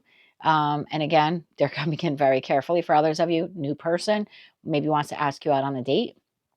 Again, it's this feeling of, I don't really know if Leo would date me. I think they just had a relationship and, you know, they're still healing from it. So I don't know if they're open to dating again. So again, there's this cautious feeling. For others of you, this person is asking you to go in on something, partnership, investment, something like that. But again, they're coming from the perspective of you don't really need them. So they need to make this offer or opportunity sound really good. Not too good to be true where it scares you away, but good enough that you would consider moving forward with it. Devil to the Wheel of Fortune. They are obsessed with you saying yes to whatever this opportunity is. So I do think that they're going to make it sound, I don't want to say too good to be true, because they're coming in like, if I make it sound too good to be true, it's a definite no. But I do want to say that there's a little bit of playing around with the words, so it does sound enticing enough for you that you will at least consider it. And remember that Four of Wands is a card of victory. We saw that at the onset of the reading. So the Three of Wands is, can they make it enticing enough for you that you decide to move forward and have victory with them? Again, with whatever this is, this project or this relationship or this connection. For some of you, it's a financial opportunity, whether that's an investment, because I see the King of Pentacles, I see the Two of Pentacles. So I do see you weighing your options here, the pros and cons. You know, do I take this person back? Do I move forward with this project?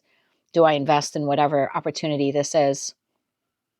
Do I date this new person? There definitely is a feeling here of you wanting to be very practical and very grounded when making this decision. So it's not a hasty decision you're making, but it is a decision that you need to make this week. You have to take an action one way or another. I don't think you could push this on till next week for whatever reason. And it could be, hey, do you want to go out on a date Friday night? Obviously, you can't wait 2 weeks to get back to them, right? You would have to give them the answer today.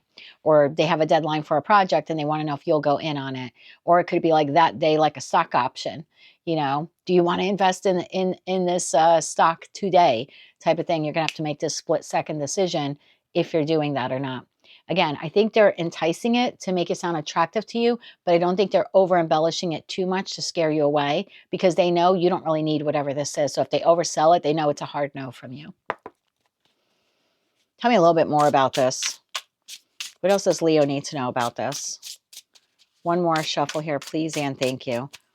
What else do you need to know about this? Strength, the Eight of Swords, and the Six of Cups. Coming from a soulmate, soul bond connection. Two of Cups, Six of Cups makes 8 cups. Could be someone who walked away from you, or someone that you emotionally disengaged from, or they emotionally disengaged from you. It could be that. Doesn't mean automatically it's a past person, but it could be that for some of you. Oh God. Seven of Swords, Death, Five of Cups, Devil. Okay, for like 80% of you, it's a past person. 20%, it's someone entirely new. Be cautious with this. You are more intuitive than people give you credit for. Okay, so definitely tap into your intuition on this one. I like strength to the Eight of Swords to the Six of Cups. I'm going to hold myself back and think about this as much as I have to before I proceed forward, before I exchange cups with this person, right? 2 of Cups, or before I accept their offer, or before I decide to give them my pentacle energy, before I decide to commit to it. I do see you holding yourself back. So definitely tap into your intuition in order to do that. And strength is Leo. So that message is that card is kind of having 2 messages right now. 1, yes, hold yourself back. 2, this is you having to think about this. If something tells you this is too good to be true, it is.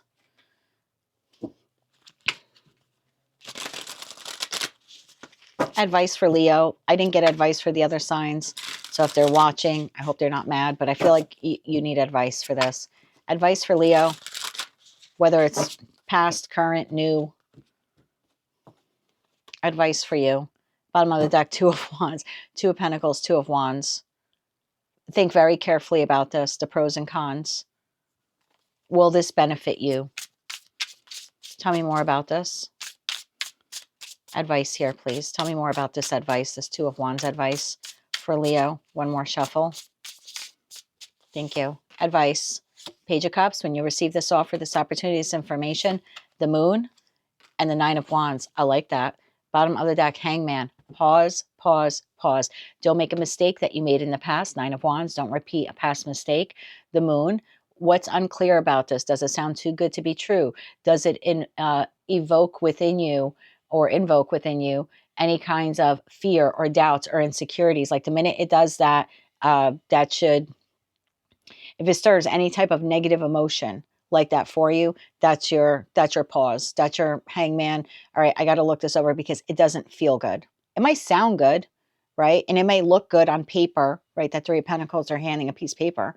So it might look good, might read well, might sound good, but it doesn't feel good, the Moon. This opportunity doesn't feel good. So before I repeat a pattern or make a mistake with this person or make a new mistake with a new person, I'm going to pause and think about it. And that's, yeah, I'm going to pause about this opportunity before I decide to move forward with it.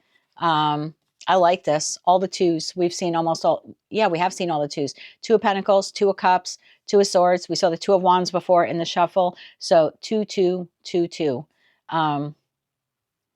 There's definitely here a need for you to strike a balance, weigh the pros and cons, and look at this opportunity or information from all points, all perspectives.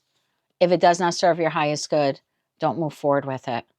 That's, and I mean, do you have to make the decision this week? You do. But if someone is forcing you in that moment to make the decision and they're not going to give you a couple of hours or a day or 2, something's wrong. And that might be the feeling here. This person might be pressuring you to give them a decision right then and there. And if that's the case, that should, once that evokes in you that fear or doubt or insecurity, or I'm feeling pressured or anything like that, that stirs negative emotion in you, that's definitely your intuition telling you pause and reflect on this. And if that person is not giving you the opportunity to do that, then that even further confirms that what they're up to is 7 of Swords behavior. They're trying to deceive you in some way. So that's what I have for you, Leo. It looks like you do have some kind of message, opportunity, information, offer coming to you this week. For some of you, past person. For others of you, current person you're dealing with. For some others of you, it's a new person. Could be personal, could be professional. You know, could be romantic. It's going to be different for all of you. It's a collective reading. But the moment it stirs any type of negative emotion in you, that should be your timeout, pause. I have to think about this. You don't have to outright reject it. But my advice here and the advice of the cards is definitely to break away from it and contemplate it. And again, if this person's really pressuring you, that should give you your answer right there and then. Tarot card for the week, my dear, for the week of March 30th, 2025. The Knight of Swords. What action needs to be taken to get something accomplished? If you like this message, it resonates with you, please be sure to click like, share, and subscribe. And until I read for you again, I'm wishing you light, love, and peace. Hello, Virgo. Let's see what your tarot card is for the week of March 30th, 2025. And if I sound a bit winded, I am. I'm still recovering. Knight of Pentacles. What situation in your life requires slow movement and determination? There's something here that you want. Person, place, or thing. There's a need here for you to move in a very stealth and strategic Like way, very methodical. Don't give up on it, but don't rush into it. What situation in your life requires slow movement and determination? This is seeing the long game in something instead of looking for a quick, fast reward on something. Example, investing in the stock market. I know people who are day traders, and more often than not, they lose money because they're not looking at the long term of the stock. Usually, if you have a stock for a long time, and look, I'm not I used to trade stocks and I did very well when I did that. So, but I'm not giving this to you as advice. I'm giving this to you as an example. A day trader could make money real quick one day and the next day on the same stock lose their shirt. Okay. It's just, that's how the market works. But typically, when you have a stock for a long period of time, like in a 401k investment plan, because you're running the long game on it, you tend to make out better 5 years, 10 years, 20 years down the line. It's just an example. But there's something here that you want, situation, environment, or connection. And there's something here about you needing to see the long game, or you needing to play the long game in order to get the best return on your investment of your pentacle energy, whatever that is, time, love, money, commitment, etc., etc. Bottom of the deck, temperance. Oh yeah, patience. Patience will be key here. Tell me more about this Knight of Pentacles here for Virgo, Sun, Moon, Rising, as well as Venus. One more shuffle here, please, and thank you. Like keeping your eye on the prize, or your eyes on the prize. Judgment. Listening to your inner calling. Nine of Cups. Is this your wish fulfillment? If it is your wish fulfillment, what do you need to do to make it a dream come true? Whatever that is for you. Queen of Cups, using your intuition. This is the most intuitive queen in tarot. And the Three of Swords. Bottom of the deck, Three of Pentacles, Page of Pentacles, Seven of Pentacles. Look at all these damn pentacles. Investing my time, love, money, commitment, etc., in the long run. I think if you're, whatever this is for you, could be a business plan, could be a relationship, could be taking back an ex, okay? Whether that's ex-friend, ex-family member, ex-lover. Could be falling in love again for those of you who are single. There's a need here that if you rush in, if you foolishly rush in, it will end in a Three of Swords because you're looking for a quick temporary relief or quick result or quick satisfaction. There's no long-term gain in that. And so it's immediate heartbreak. For example, you're single, just an example. You're single, you go out Friday night, you meet a person, you sleep with them. Okay. It's a quick rebound. It feels good. It feels good in that moment because someone wants you and you're desirable to them, right? And you're attractive to them, but you didn't take time to get to know them. They didn't take time to get to know you. There's no real firm foundation for a relationship. You wake up in the morning, you go your separate ways, and now you're heartbroken again. It's someone else that you were vulnerable to, or that you gave yourself to, or you shared yourself with, and it never went further than that quick. And it doesn't have to be 5-minute quickie type of quick, you know what I mean? But I got the quick satisfaction. It made me feel good in the moment, but man, did it make me feel heartbroken all over again the next day. So there's something here about if you rush in because it looks good, it smells good, it sounds good, and I just want to feel good right now. There's something that if I do that, I'm speaking as you, if I do that, it ends up in heartbreak or misery for me. If I play the long game, then I have the opportunity to get to the Ten of Pentacles. This opportunity, if I play the long game, Three of Pentacles, Seven of Pentacles, is Ten of Pentacles. So there's something here about not looking for quick satisfaction with a particular situation, environment, or connection. That's not where the success is. The success is playing the long game. Same thing if this is a business. Whether you have a business, you want to launch a business, looking for something that's going to give you, I don't know, let's say you have a YouTube channel, just an example. And we've all seen these tarot readers. And look, I follow many tarot readers that I think are brilliant. But this could be something, again, just an example. Please don't get mad at me. Content creator on YouTube or TikTok or something like that. I'm just going to keep producing one content video after another. You're getting quick long-term results. Not long-term. You're getting quick temporary results because 10,000 people are watching your video. But the substance was shit.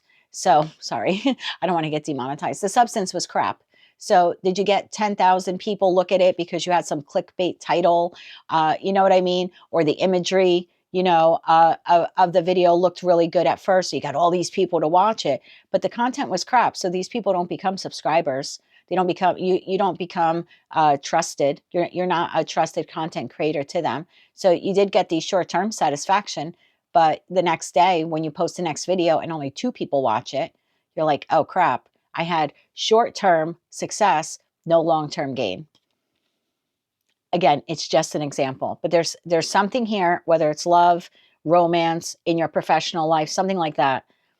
You're going to have to see the long term of this, Virgo.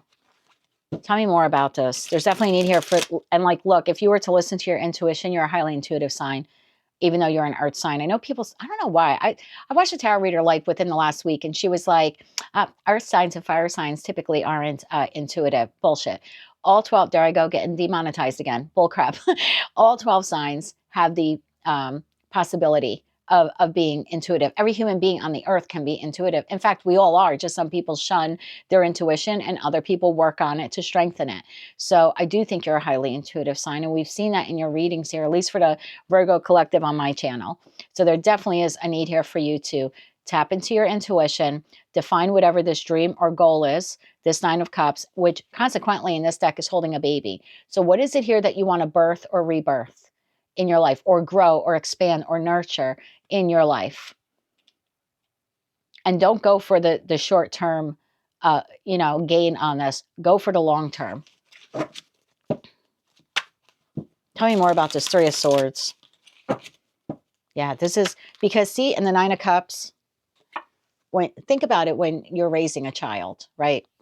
And I was a step parent. I'm not a biological mom. I was a step parent, but I was in their life since they were 3 and 1. I can't turn them into an 18-year-old in 1 year. You know what I mean? Or in 1 day. There's no way I can start treating a 3-year-old like she's 18 or 21. You know what I mean? That's total heartbreak for her and for me. So there's a need here to cultivate, to nurture, kind of like the 9 of Cups is nurturing this dream or goal, like how you would nurture a child. Because if you rush too quickly, it's heartbreak. Look, in this deck, you're nurturing whatever this quote unquote baby is to you in this deck. In this card, you're nurturing whatever baby this is. But in this deck, you rush too quick. Look what's in the hands. Nothing. You lose it. So there's definitely the message here for Virgo this week is there's something that you want. If you rush too quickly, you end up without it. It falls out of your hands. Oh my God, 10 of Pentacles at the bottom of the deck, the long run, right? 3 plus 7 is 10.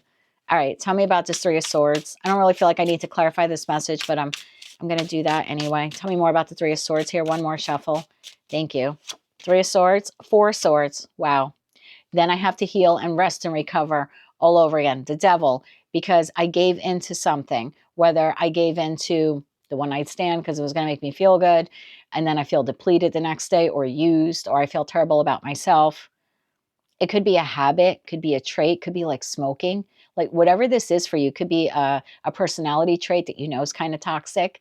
Whatever this is for you that's going to make you feel emotionally content, and it's different for all of you. There's something about you like getting some short-term gain here, but it's toxic, or it leaves you feeling depleted, or it's not good for your health. Death. It's not good for your health. You're repeating a cycle. You're repeating a toxic cycle. And then you have to start all over again, right? Because had you stuck with it, it would have grown to the 10 of Pentacles, but it didn't. It ended, and now you got to rebirth it and start all over again. There definitely is something here about not repeating a cycle, and the best way to not repeat a cycle is to do the opposite. Of what you normally would do. Bottom of the deck, 3 of Cups. Tell me about the long-term potential here. 3 of Pentacles, Page of Pentacles, 7 of Pentacles. Tell me about the long run here. One more shuffle here. Please, Anne. Thank you. The long game, the world, putting an end to how we did it. Queen of Pentacles, extremely nurturing energy. And the Empress. My, how you have grown. Bottom of the deck, Star. And that is your wish fulfillment. Again, whatever this wish fulfillment is. And look, again, if I'm just using baby. Please don't get mad at me. I'm using baby as whatever it is that you're trying to nurture and grow. Look, if you play the long run, it grows, right? It starts off as the baby in the hands, but then it grows into exactly what you wanted it to be.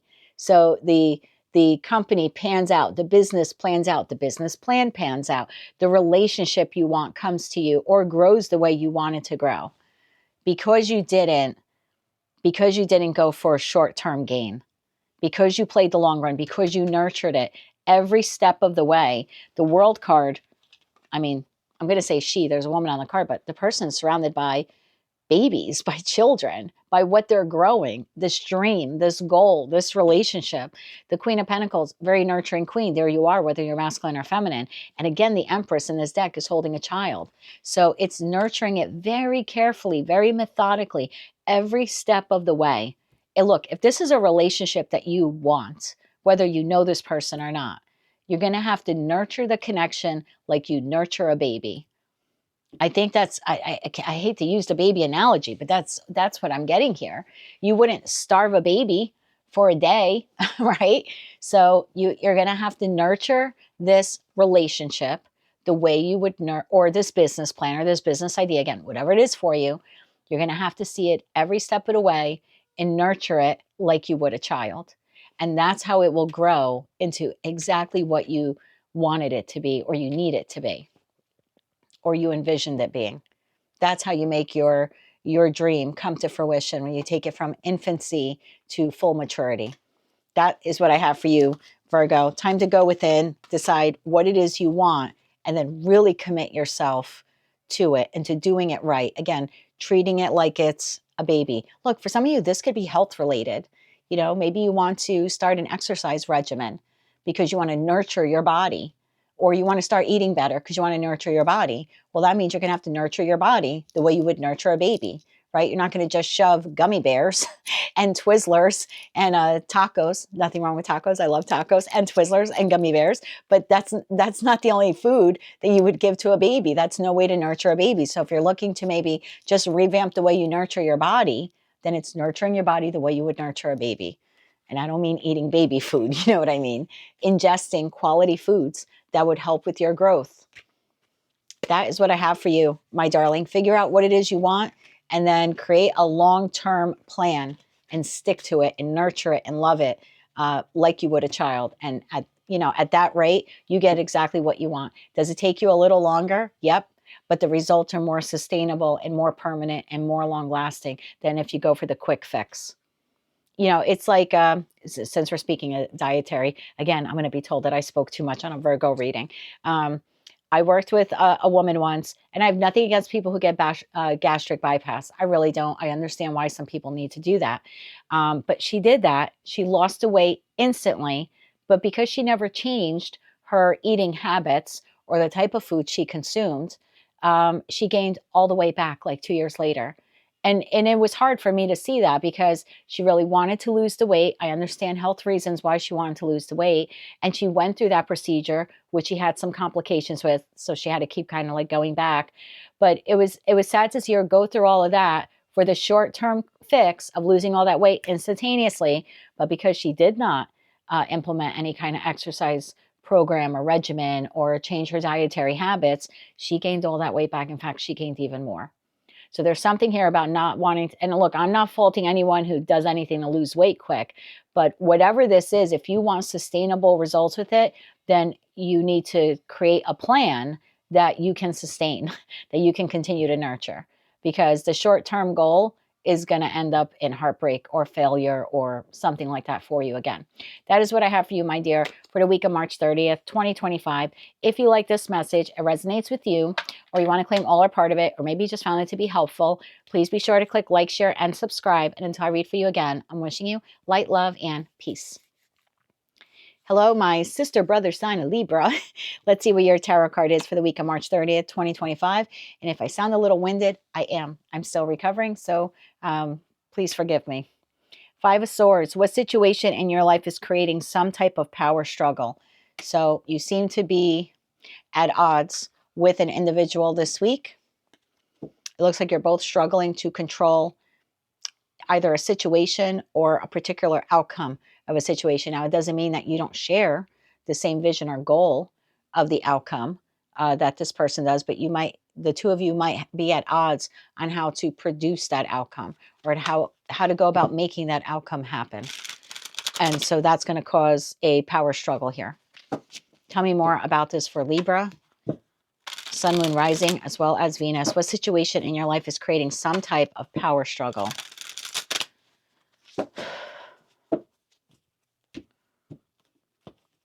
I feel like part of you doesn't want to fight with this person anymore. Bottom of the deck, Page of Cups. Tell me more about this for Libra, Sun, Moon, Rising, as well as Venus. Could be a child for some of you. Could be matters regarding the heart. So could very well be a love connection, whether that's platonic with a friend or family member or colleague or neighbor. And for some of you, yeah, it could be regarding a lover. But I kind of feel like you both have the same goal. It's just there's different ways on how to have the same outcome. And I feel like that's what you're disagreeing with this person on. It's not that we're getting to this destination, right? It's not that we're going to Rome, Italy. It's how are we going to get to Rome, Italy? I want to take a boat. You want to take a plane. It's that kind of feeling. Or if you live in Europe, you want to take a train and I want to take a plane. You know, there's something like that. We're agreeing on the destination. We're disagreeing on how to get there.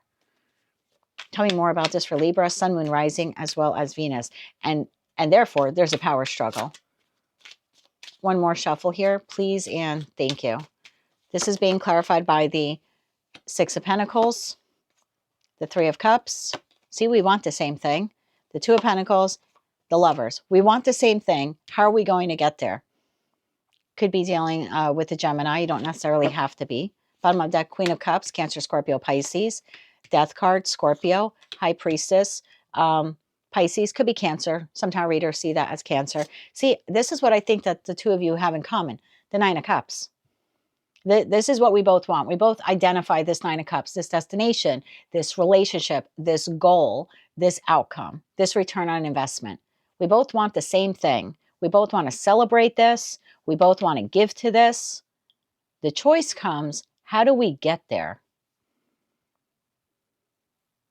And I think whoever this person is, you're fighting with them on how do you get there? Because again, planes, trains, automobile, both of you want to get there a different way. There's a need here to revamp. Use your intuition to revamp how you're going to do this with this person, whoever this person is. They don't have to be a water sign, and they don't have to be a feminine. But we need to use our intuition to recreate or rebirth or redesign the path we're going to take to get to where, because we both want this. Again, we both want to go to Rome, Italy. We're just arguing over how the hell we're going to get there. Tell me about the Lovers, this choice. Bottom of the deck, Two of Wands, Two of Pentacles, Two of Wands. Which path are we taking? Again, it's not a question of destination. It's a question of how are we going to get there. Look, I could be speaking to a Libra where you're dating someone. I think this came up in your reading yesterday that I did for you. You could be dating someone. Do you both want to get married one day? Sure. But they want to get married next week and you want to wait 6 months. For whatever reason. Now, you both want the end goal of marriage, but maybe you need more time to save money. You know, there's something here about we both want the same thing, but we both want to get to it either at different times or use different methods or a different path. I feel like someone's looking for the shortcut and someone's looking for the long cut. Does that make sense? So yeah, it's like, I want to take the scenic route. Now, screw the scenic route. We're not taking a train. We're taking a plane so we can get there in a third of the time. That's what it feels like to me. Someone wants to speed this up and someone wants to take their time with it. Same destination. Tell me more about the Lovers card here. One more shuffle here, please. And thank you. The Lovers, clarified by Nine of Pentacles, two very independent, stubborn people here. The Chariot, what vehicle are we going to take to get there? You can't make this up. Page of Swords. This is a discussion. Hangman. So until we can decide what vehicle or avenue we're taking to get there, we're not going anywhere. Because this is a collision course, or yeah, this is a disaster. This is a disaster right now because we're not moving at all. Hangman. And someone is getting really pissed off about it. Because the Emperor is Mars energy, Mars being the god of war. The Emperor, masculine or feminine, wants to take decisive action right now, and they can't. And so what happens is aggression. So yeah, that turns into the Five of Swords very easily. An Emperor to the Hangman could turn into a battle of words, because I want to do it this way and you want to do it that way. I want to take this route. You want to take this route. I want the scenic view. You want to take the long way. I want to fly. You want to take a train. There's something like that here. And so if you can't come to a compromise, this is going to go nowhere, and it's going to end with two people arguing, and the destination, and neither of you are going to get to the destination. Or if you do, you're going to end up, traveling separately. Take it all how it resonates. There's something you both want to give to. There's happiness in this, Three of Cups. But the obstacle is, how are we going to get there? What route are we going to take? There's a discussion here that needs to be had. There's definitely a discussion here that needs to be had. Because if we don't create this plan or do things differently and use our intuition to create this plan, we're doomed to repeat the same thing. And how many times can the Emperor sit there in Hangman energy and argue over the same thing? At some point, the argument's just, the Emperor's just like, I'm done with the arguments, I'm out. It's too much trouble for me. And so I think this week there's a need here, if you want to have a discussion with, excuse me, whoever this individual is. There's definitely a need here for you to have a discussion and explain to them that you want the same thing they do, but your method of getting to whatever that goal is this way, and theirs is this way. And we can't do your way because I'll get peed off, and can't do it my way because you'll get peed off. So what's the compromise? What's the compromise? Again, I'm going to use marriage. It's strictly as an example. You want to get married next week. I want to get married in 6 months. What's the compromise? 3 months? Is that the compromise?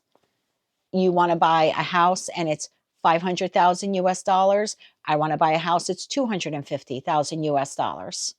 If we keep arguing, we're never going to buy any house, and we're going to lose all our money paying rent to a landlord when we could be investing in our own equity, in our own property. So what's the middle ground? 375,000? Does that make you feel good? Or, you know what I mean? Make them feel good, make you feel good. There's something like this where there's a compromise needing to be made. Otherwise, someone is going to walk away from this. And the potential of getting to whatever that destination is never going to come about. Or if you do, you're going to do it without this person, which is going to leave a lot of remorse and regret on both sides. So definitely need here to compromise. Without the compromise, I feel like all parties lose. Even if you end up where you wanted to be, it's not going to be with the person that you wanted it to be with. So definitely a need for a compromise here. But that's just my advice. And that's just the message I'm getting. At the end of the day, you have the divine gift of free will. But that's what I have for you, Libra. It looks like this week, what situation in your life is creating some type of power struggle? And the advice is clear here. There needs to be compromise in order for this to move forward. That is what I have for you, my dear, for the week of March 30th, 2025. If you like this message, it resonates with you, or you wish to claim all or part of it, please be sure to click like, share, and subscribe. And until I read for you again, I'm wishing you light, love, and peace. I'm quite winded. Hello, Scorpio. I'm a Scorpio moon. As most of you know, this is our tarot card for the week of March 30th, 2025. And if I sound winded or I'm pausing while speaking, it's because I am winded and I am pausing while I'm speaking. I have no problem interpreting the messages that I'm receiving. I am having an issue communicating it because I'm still recovering. Okay, tarot card for the week, my dear. Three of Cups. What are you ready to celebrate and enjoy in your life? Something new, community, friendship, reconciliation, happiness, laying the foundation for emotional contentment. Tell me more about the Three of Cups here for Scorpio, Sun, Moon, Rising, as well as Venus. What are you ready to celebrate? Yes, I have a fly coming in and out. I opened up one of my windows up here, and I was like, oh, damn it. I didn't have the screen in it. So I did have two flies come in. One went out. One is still flying around. So it is what it is. Tell me more about this Three of Cups here for Scorpio. What do they need? What do they need to know about this Three of Cups?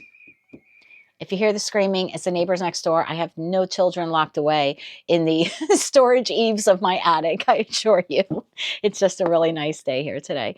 Bottom of the deck, the star. So some type of wish fulfillment, I feel like could be yours. What are you ready to celebrate and enjoy in your life? Okay, tell me more about this for Scorpio. Sun, Moon, Rising, as well as Venus.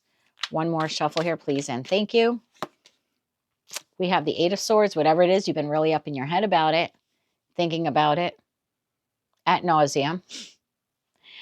You then have the Devil. Wow, you have the Devil and you have the Eight of Swords. The Eight of Swords being the lower octave of the Devil. Oh my God, you're nearly driving yourself crazy over this. Don't get upset. I've been doing it too. Mercury retrograde has triggered me to no end. I'm Gemini Sun, Scorpio Moon. So my emotions are all over the place because my mind is racing with thoughts lately, which is probably making my health condition worse. But yeah, you're obsessively thinking about whatever this is. Five of Cups, and that constant overthinking is making you feel not good enough, feeling in lack, feeling abandoned. And the Fool. It's your opportunity to find happiness. It's almost like escaping whatever this is. Charting a new course, a new path. Ten of Pentacles, Page of Swords, Eight of Wands. And again, the Star card, I'm going to take that. And then we have the Magician to the Queen of Pentacles to the Six of Cups to the Ten of Cups. All right, tell me a little bit more about this. First, I want to know, what are you obsessively thinking about? This is negative obsessively thinking about something. So this is worst case scenario. What if this doesn't pan out? What if I get it and it's not all it's cracked up to be? What if this person doesn't want me? What if I never find love again?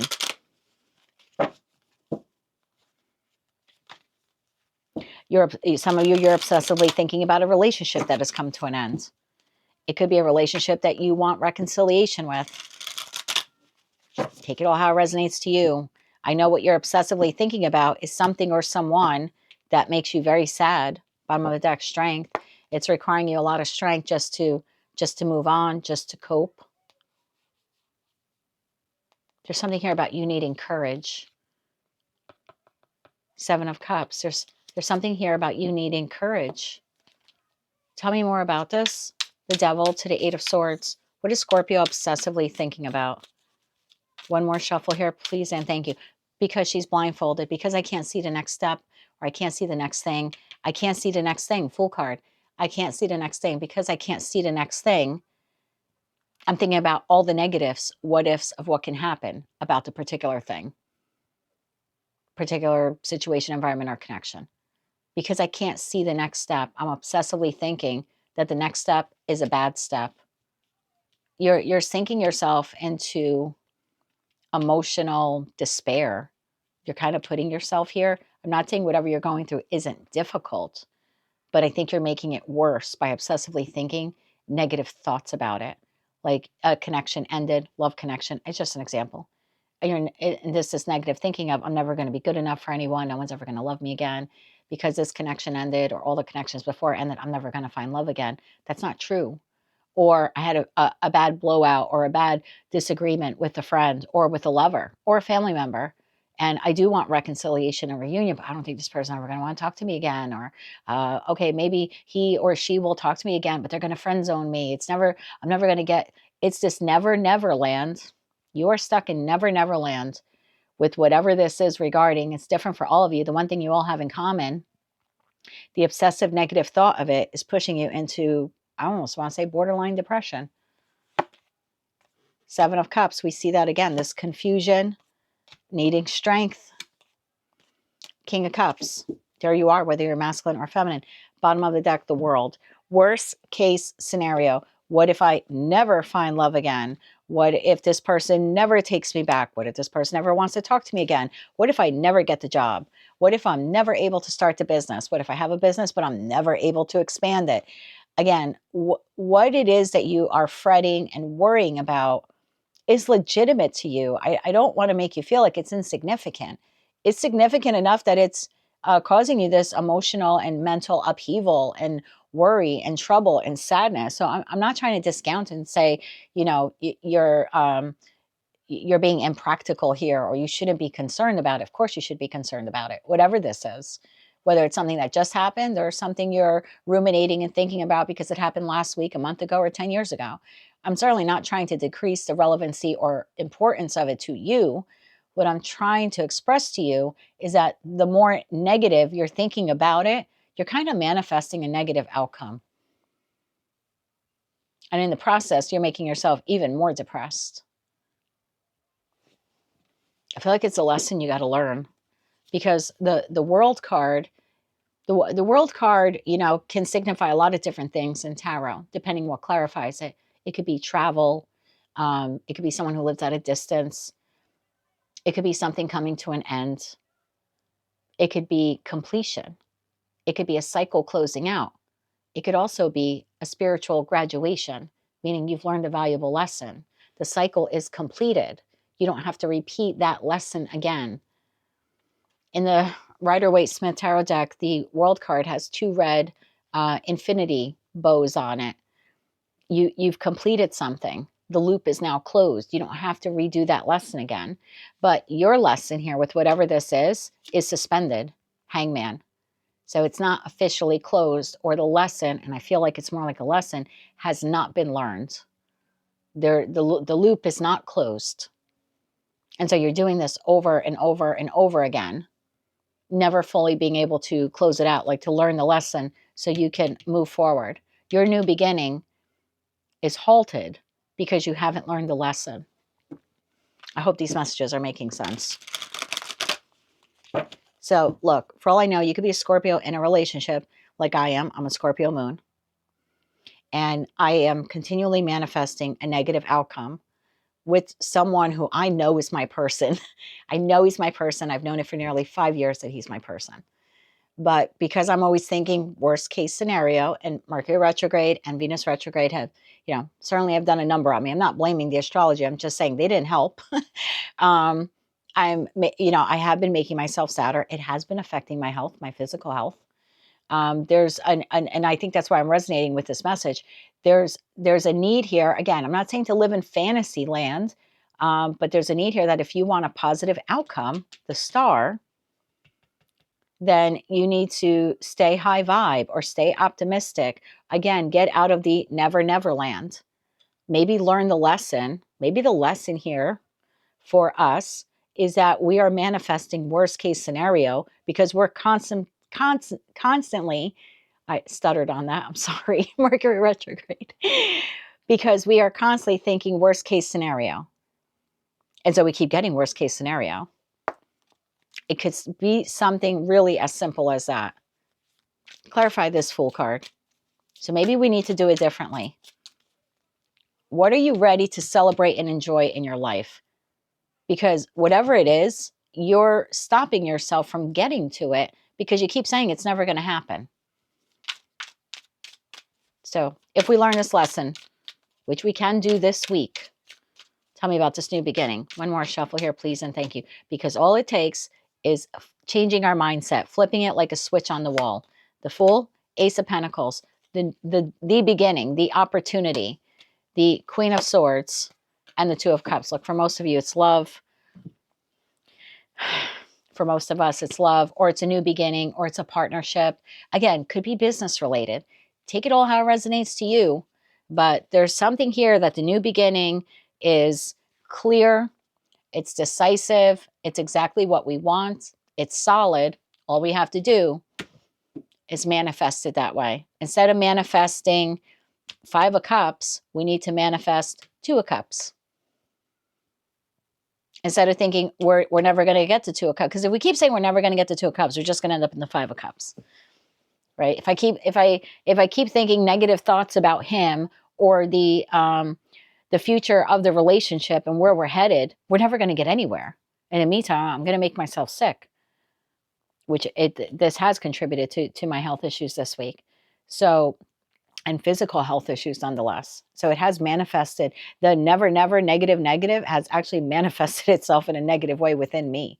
So there's definitely something here about something that you want and something you desire, whether it's with a person or just being balanced within yourself. There's something here that you want, but because you You keep saying it's never going to happen. Guess what? It's not happening. And that's just making you more depressed. But to have the new beginning or the solid beginning, all you have to start thinking is it's possible and you're worthy of it and it's coming to you. And I know that that sounds so simplistic, but that's really all it is. And it's a lesson you're not learning. That's why it's not manifesting the way you want it to. So you want the job that's going to make you money, 10 of Pentacles, there you go. There you go. And it's not that easy, just one time hoping and praying and you wake up tomorrow and you're a millionaire. That's not what it means. The magician is, I'm not hoping and praying and manifesting. I also have 4 aces, which means I'm now applying them to the best of my ability to make that hope or dream or wish come true. So it's co-creating with the divine, not just asking them to bring me that star, but I have to constantly be working at creating that star, not just hoping and wishing for it. But that means thinking positively and applying myself in a positive way to making it happen. 9 of Swords, 4 of Pentacles. If you're going to hold on to this negative thinking, you're going to continue to have a negative outcome. Tell me about the star here. Tell me a little bit about the star here. I can feel you rolling your eyes. Don't roll your eyes. Don't roll your eyes at me. Bottom of the deck, the World. Learn the lesson so this can come in, please, for God's sake. Learn the lesson so the collective can move on and we can finally get to whatever this is. Tell me more about the star here. The Tower. It will come in that freaking quickly. I know that sounds ridiculous, but it's so true. It is so true. Example. I'll use my YouTube channel, right? I opened this YouTube channel about 11 months ago for collective tarot readings. If I put out one video in the last 11 months, I would not have over 108,000 subscribers. I just wouldn't. And I could hope and pray and manifest and light my candles and do my rituals.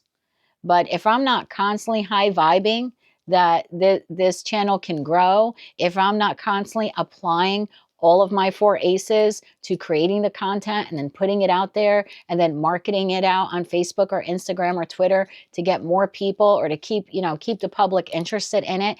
If I'm not staying high vibe, if I'm not creating the content, and if I'm not using all of my 4 aces to make all of that happen, then it's not going to happen. The moment I start doing that, boom, it comes in, and it did. And I'm not saying that I'm the greatest tarot reader ever. I know that I'm far from it. I'm far from it. There are people I follow and I'm amazed by their skill and talent. And I send them emails all the time saying, wow, you're a brilliant tarot reader. So I'm not saying that I'm the greatest, but I'm saying that I've been able to make my goal, my dream, my wish come in almost overnight, because there are people that are far better readers than I am. And I'm the first to admit that. And they have less subscribers than I do. Maybe they don't put out the content enough. Maybe they constantly think that their channel will never grow. Maybe they're manifesting from a negative mindset. And so even though they are putting their all into it, they're constantly feeling like my channel's never going to grow. My channel's never going to grow. There's something here about the moment you start doing the work and really believing that the work is going to give you the outcome you want, boom, the outcome comes in. Lightning fast. You can't make it up. The Tower, the World, and the King of Swords. Queen of Swords, King of Swords, bottom of the deck, 5 of Swords. It's up to you. You have to fight something within you. You have to fight something within you to change this. I don't know. Could be a Chiron wound.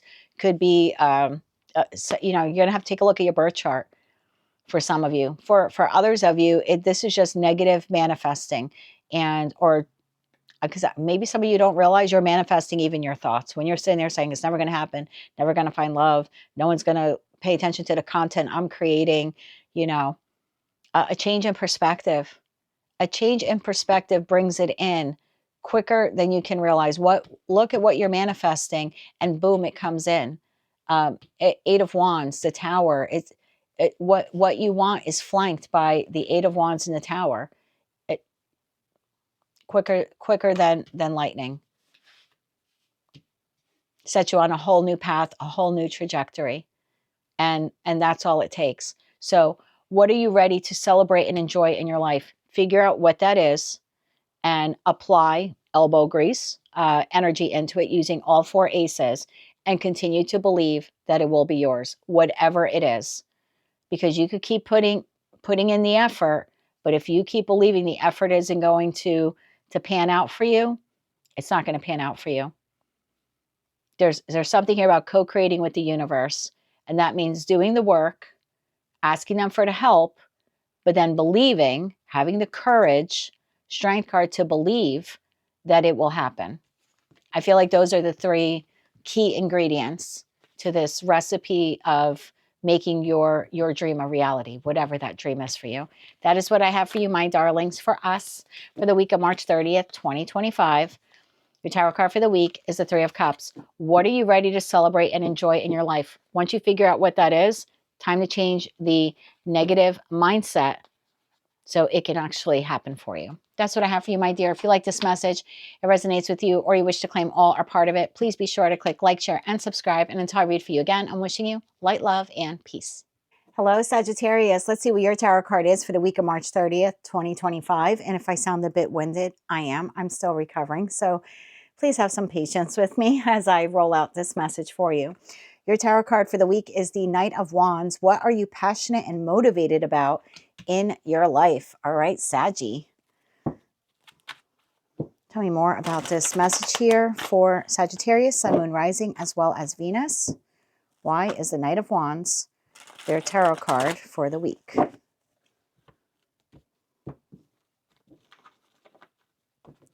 Bottom of the deck, the Seven of Wands. What are you so passionate about that you're willing to like die on the hill? Figuratively speaking, of course, right? Not literally, but willing to defend, willing to stand up for. Willing to not give up on.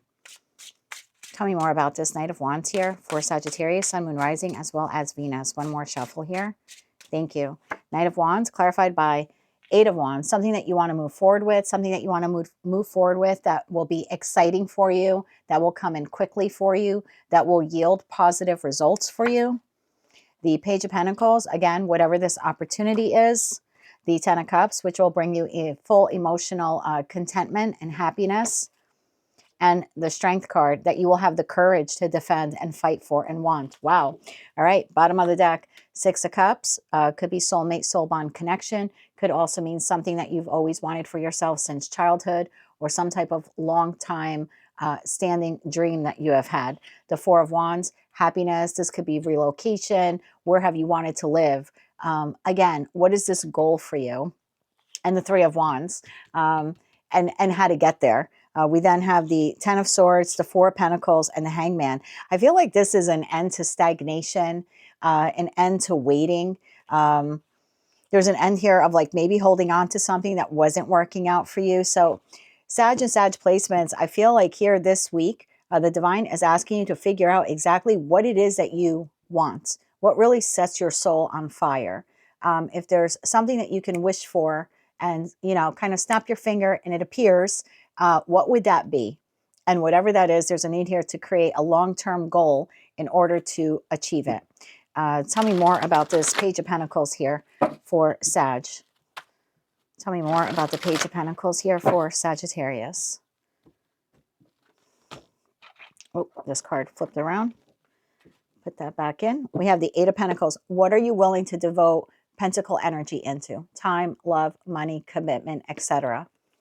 Yeah, what are you passionate about and motivated about in your life? Tell me more about the Page of Pentacles here for Sag. One more shuffle here, please, and thank you. Page of Pentacles, clarified by the Sun. Ten of Cups, Ten of Pentacles, all rolled into one. Nine of Cups, emotional fulfillment. And the Hermit. I like this. So definitely a need here. Oh, we've got the Devil to the Three of Cups to the King of Swords here. Okay, so there's something here, I feel, that if you go about it the wrong way, could actually end up being very toxic for you. And I think that's what this question here for the week is. What are you passionate and motivated about? Because it could be that you've been wanting something that you think will bring you happiness, but it's actually toxic, or there's some toxic codependency here regarding it. And so it'll never go further than the Three of Cups. What you're looking for is the Ten of Cups, or at least that's what you should be considering. So there's something here that you've been settling for. It hasn't really been emotionally fulfilling. And if it is, it's temporary, or it's not long lasting. So the divine is asking you this week, whatever this has been for you, it's clearly not working out for you. If it's not working out for you, that means it's not meant for you. That also means that you are meant for something bigger or greater. You're meant for the 10 of cups. You keep settling for the 3 of cups. So there's a need here for the Sag collective, Sun, Moon, Rising, as well as Venus, to do some introspection, hermit mode here. Go within, do some soul searching, to really ask yourself, what would make me happy? So another way of looking at this is, what is the one thing, if you can name one thing in your life that is not working out? It's not working out, whatever it is. It's a relationship, it's a job, it's a business idea, it's a friendship. It's not working out. There are days where you kind of think it's working out, but really the end result is it's not working out. It's actually toxic, or you're going about it the wrong way, or you're repeating a toxic pattern, kind of doing the same thing over and over again, hoping to have a different outcome, but that very much is the definition of insanity, doing the same thing over and over again and expecting a different outcome. So there's something like that here. If you can identify what it is that really isn't working out for you, then that'll help you determine what you really desire in your life. So I could be speaking to a Sag or Sag placement where you are in a connection. Let's just say it's romantic, although this certainly doesn't have to be. This could be anything. But for the sake of an example, you're in a connection and there's something toxic about it. It's not growing. It's not very loving. It's not nurturing. And it's never getting past the 3 of Cups stage. You want it to be the 10 of Cups, but it's not. So in that respect, what type of relationship or what type of person would you be able to create or build or sustain the 10 of Cups with? And if what you're currently doing does not align with it, then it's kind of time to walk away from it. And that's a hard thing to do, but that's why you need to go into hermit mode and say, this is my ideal relationship. And what I have here isn't. And the toxic pattern here is that I keep staying in it, hoping that it becomes this, but it's not becoming this. And putting in more time and effort into it isn't going to force it to become this. So what do I need to do? I need to leave this behind, heal from it, and then be very clear moving forward about the type of partner or partners that I'm going to engage with, and look for the red flags and not excuse them. And the minute I see a toxic pattern, I'm out. Because I'm not going to settle for anything less than a 10 of Cups. I've already settled for something that was less than the 10 of Cups, and it was nothing but toxic. So I want to move away from that, and I want to make better decisions for myself moving forward. So there's something like that here. And again, it doesn't have to be a romantic relationship. It could be a business model or a business idea. Maybe you have a great business product, but the strategic plan that you have for maybe getting it out to the masses, there's not something toxic with it, but there's just not something right about it, or it's not working. So instead of trying to repeat that same business plan over and over again, and it's not working, it's time to scrap that plan and then create a plan. What do I want? I want my product to get out there to as many people as possible. I've been doing it this way. It's not working. I kind of have to give up on doing it this way and create a whole new plan. Again, it doesn't mean that the product is faulty. It doesn't mean that the people don't want the product or service, whatever that you're offering, but maybe the way that you're marketing or advertising to them is what's not working. So there's something here about you recognizing something that's not working in your life, going within and being honest with yourself when it comes to that, and then determining what it needs to be replaced with, or what's a different way to achieve it, and then to move forward in that direction, instead of repeating some toxic pattern or cycle over and over again and never getting the result that you want. Tell me about the 3 of Wands, because I feel that's what opens up that's the forward expansion that you need here. Some of you've been playing it small, or you've been settling for less than you actually deserve, or settling for a partner. Sorry, crosswatcher, please don't drop me any hate in the comments, but you're settling for a partner that can't give you what you want. They're never going to be the Sun, the 9 of Cups, the 10 of Pentacles, the 10 of Cups, as much as you may love them. Maybe they're incapable of giving you that. I don't know. Maybe there's a compatibility issue. I don't know. But there's something here that if you really go deep within, you'll know that that's not the thing for you, or the plan for you, or the person for you, or something like that. And the only way for you to move forward to get to what you want is to define what it is that you want, at the same time accepting that what you have can't be what you want. I hope that message is making sense.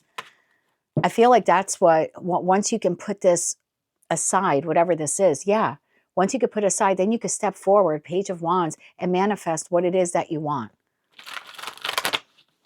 Then you can expand. Then you can grow. Then you can get to the finish line. Some of you need to leave behind something that's not emotionally fulfilling to you. And whatever that is, particular situation, environment, or connection. Tell me more about this Three of Wands. Queen of Swords, taking very decisive action on your own behalf. Head over heart decision. I may love this plan. I may love this person. I may love the community I live in, but there's no growth here. It doesn't really make me happy. I could put lipstick on a pig all day long. At the end of the day, it's still a pig. No offense to the whatever that particular situation, environment, or connection is. So what do I need to do now to actually get me to where I want to be, or who I want to be with, or what type of community I want to live in? Tell me more about the Three of Wands here. One more shuffle here, please, and thank you. It's like turning my back to it enables me to move forward towards what I really want and desire. Nine of Pentacles, Queen of Wands, taking inspired action on your own behalf. Three of Cups, bottom of the deck, Six of Swords. Yeah, I think it's moving away from temporary fulfillment. Now, typically, I love the Three of Cups card because it does talk about happiness and community and coming together with people and celebration or reconciliation. I love that aspect of the Three of Cups, but not with this message. This message is saying you deserve the Ten of Cups. You've been settling for the Three of Cups. There's a need for you to take independent, Nine of Pentacles, inspired action, Queen of Wands, to Six of Swords, move away from this Three of Cups. It's not what you need. It's not what you deserve. You're meant for more. So the job isn't working out. The relationship isn't working out. The place where you're living isn't working out. The plan that you're implementing or trying to repeat over and over again isn't working out. There's something here that needs to be done differently. Something that isn't working out needs to be discarded, walked away from, so you can really get to the Ten of Cups. Let me get 3 cards of advice here for you. I know that it's a little vague. It's a collective reading. Look, you know exactly what's not working out for you, whatever it is.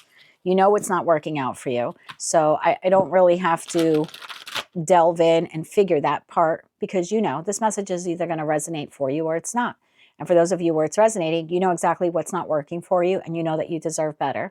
So in that respect, it's time to leave or make plans to leave what is not working for you, so you can then create a plan and move towards something that will.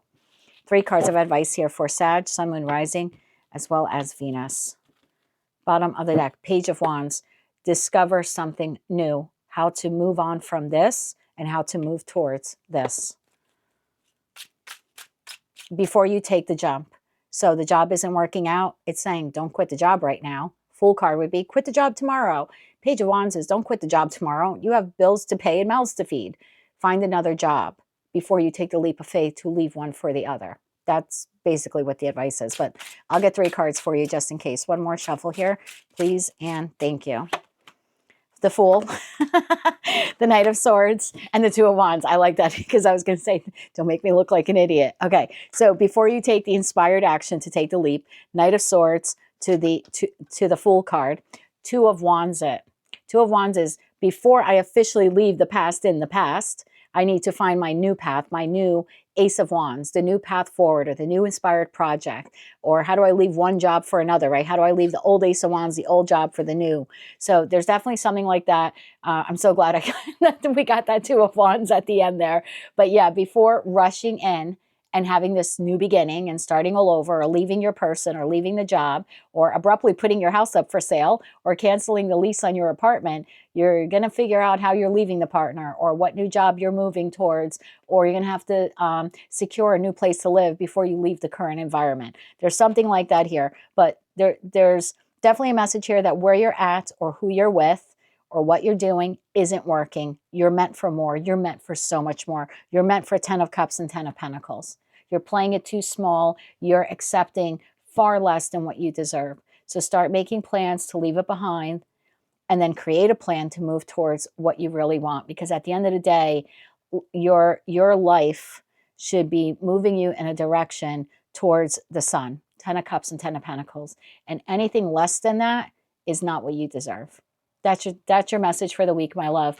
Your tarot card for the week is the Knight of Wands. What are you passionate and motivated about in your life? It should be leaving behind whatever this is, or making plans to leave behind whatever this is, and making plans towards what you really deserve and desire. That's what I have for you, my dear, for the week of March 30th, 2025. If you like this message, it resonates with you, or you wish to claim all or part of it, please be sure to click like, share, and subscribe. And until I read for you again, Saggy, I'm wishing you light, love, and peace. Hello, Capricorn. Let's see what your tarot card is for the week of March 30th, 2025. Tarot card of the week, the Ten of Wands. What has become overwhelming in your life?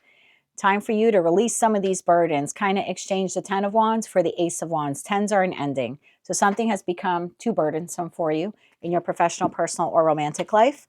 And it's time for you to kind of lay down the burdens.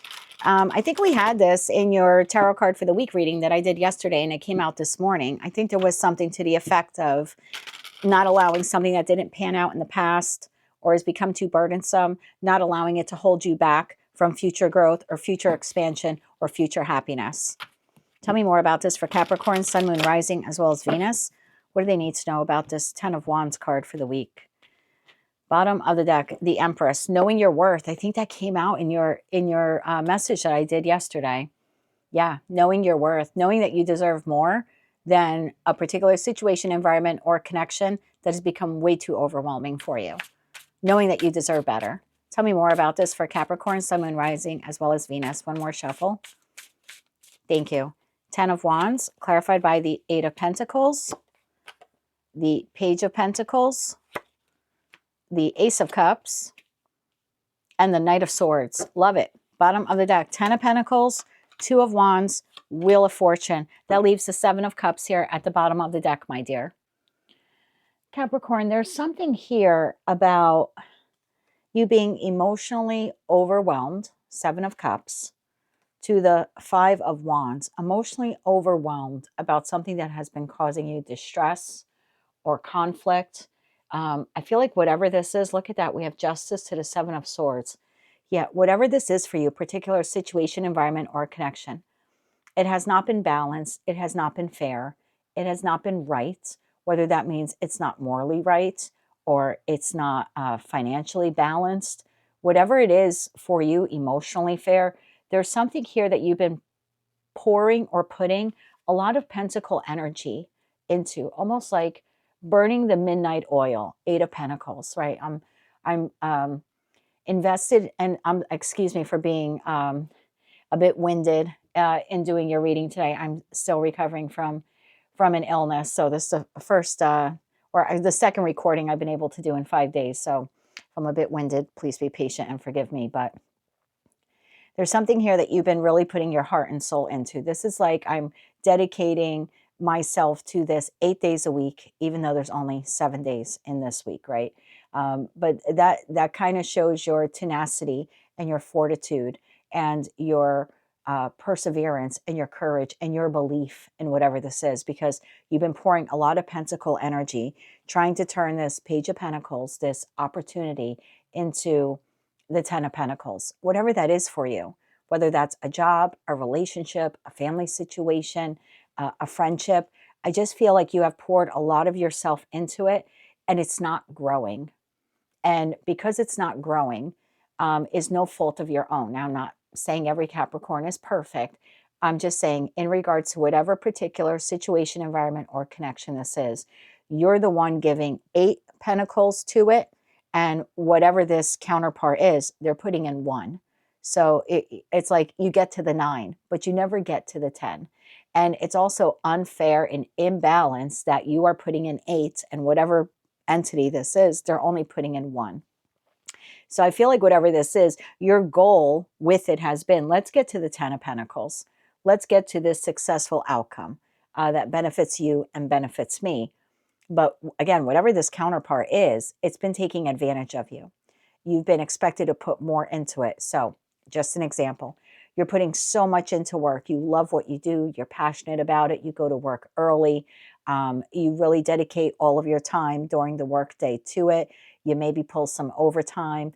You might get paid for it. You may not, but your dedication to your craft, to what you're doing is there. but this is the job that never really recognizes your efforts. You don't get the pat on the back. You don't get the promotion. You don't get the raises, or if you do, they're not timely, or you kind of feel like you have to beg for them. Again, this is just an example. This could be with a friend where you continually show up, you invest in the connection. Anytime they need you, you're there for them all hours of the day and night. But then when you need something from them, they're a no-show, or they come whenever it's convenient for them. Again, whatever this particular situation or environment or connection is, it's become so overwhelming to you because you're the one carrying the burden of trying to get it to be successful. I feel like there was a lesson here for you with this. I know you hate hearing tarot readers say that. I hate hearing tarot readers say that, and I hate being the tarot reader who says that. But in this particular case, this is a lesson for you. And the lesson here is that whatever you're giving to, if it's not giving back to you equal reciprocity, then it's time for you to stop investing in it, or at least to invest less in it. And instead of putting your whole heart and soul into it, you can still continue to invest in it, right? So this would be like the job, that yes, you love your job. I'm not telling you to slack off on the job, but what I'm telling you is maybe you don't show up an hour early and stay 2 hours late when you're not being paid for that overtime.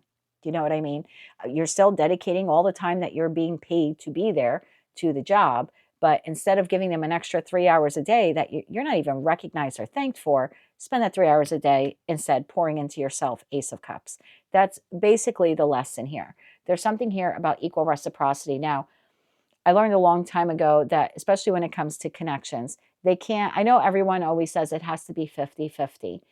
It doesn't always have to be 50-50. And trust me, 18 months of therapy after I left my marriage taught me that a relationship doesn't have to be 50-50.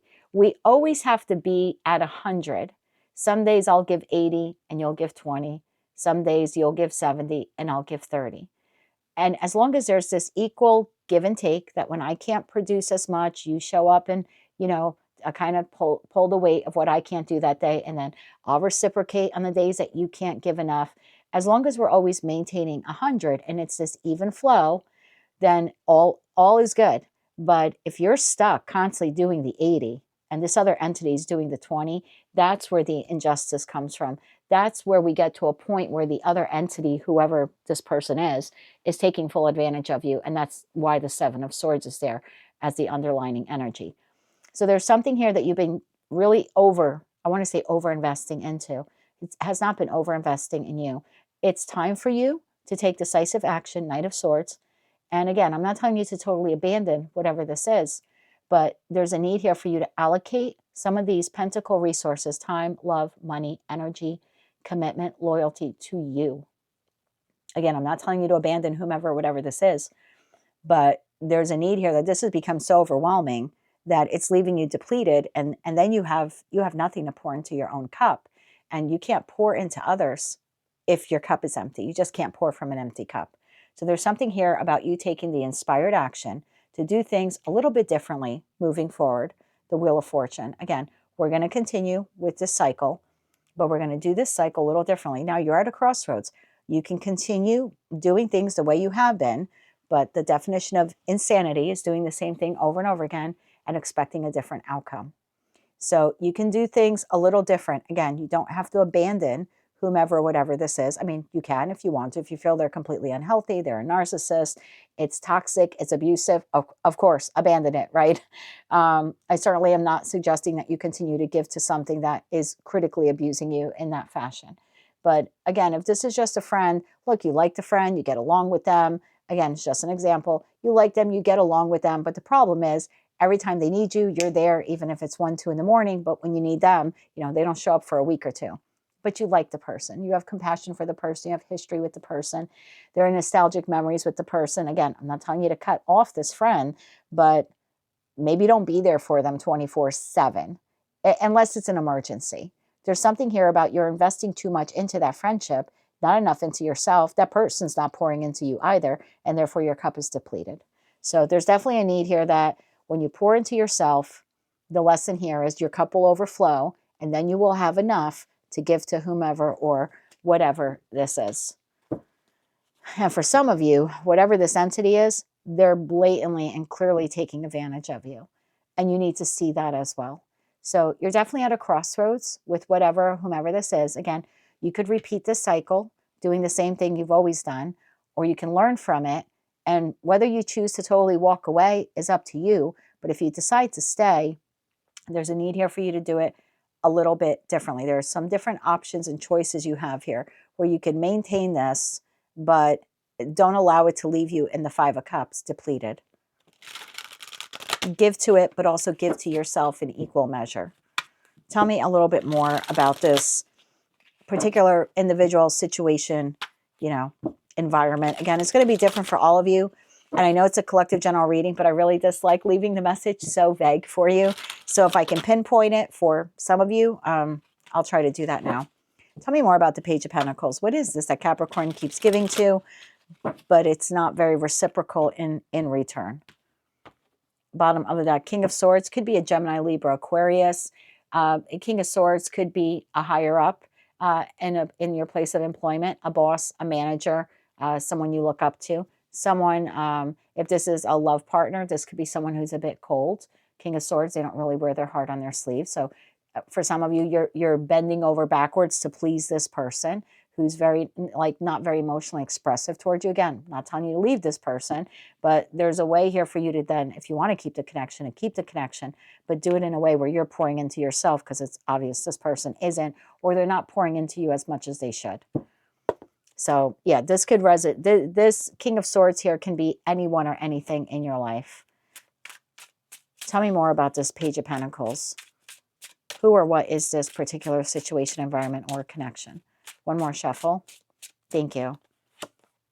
The World, the Four of Wands, the Seven of Wands. Bottom of the deck, we have Seven of Pentacles. Well, it could be someone you share a home with. It could be a family member. It could be someone that you've welcomed into your home, like a very close friend. I feel like, and I normally don't get this in the World card, but your deck that I use for you is so different. Whoever this person is, it's like they're always asleep at the wheel. Like this person is sleeping in the World card. They're sleeping, they're vegged out. That means you have to do all the work. You have to clean the house. This could be the roommate or the friend or family member or spouse you live with. And you're always busy doing things around the home or whatever. I'm sorry, I'm out of breath again. Your home or your place of residency that you share with them. And this person just kind of sits on their hands and naps, and they're not helping you. For others of you, very well could be a boss, a colleague that sleeps on the job, whether they're figuratively doing that or literally. But there's a need here for you to have some defenses, some boundaries with this person. Again, it's not telling you to completely give up on whomever this is or whatever this is, but there's a need here for you to set some healthy boundaries in the Seven of Wands. So this person doesn't continue to take advantage of you. Seven of Pentacles, taking your investment of Eight of Pentacles and bringing it down to the Seven. Again, not telling you to walk away, just telling you to give a little bit less. Tell me a little bit about the Wheel of Fortune, because this is your now opportunity. You can do something differently here now, moving forward. Tell me about the Wheel of Fortune here for Cappy, Sun, Moon, Rising, as well as Venus. Wheel of Fortune, Nine of Swords. Some of you have really been up in your head about this. And you could have some fear or anxiety or doubt. Do I do this? I don't want this person to think negatively of me, or I don't want to cause a fight or an argument. I get that. But something comes back here, and we saw the Empress at the bottom of the deck at the onset of the reading. There's something here about you knowing your self-respect, or having self-respect for yourself, knowing your self-worth, and not allowing whomever, whatever this is, to continually take advantage of you. Tell me more about this Wheel of Fortune. One more shuffle. Thank you. Wheel of Fortune clarified by Nine of Cups, Six of Cups, and the Three of Wands. I like this. Bottom of deck, Six of Pentacles.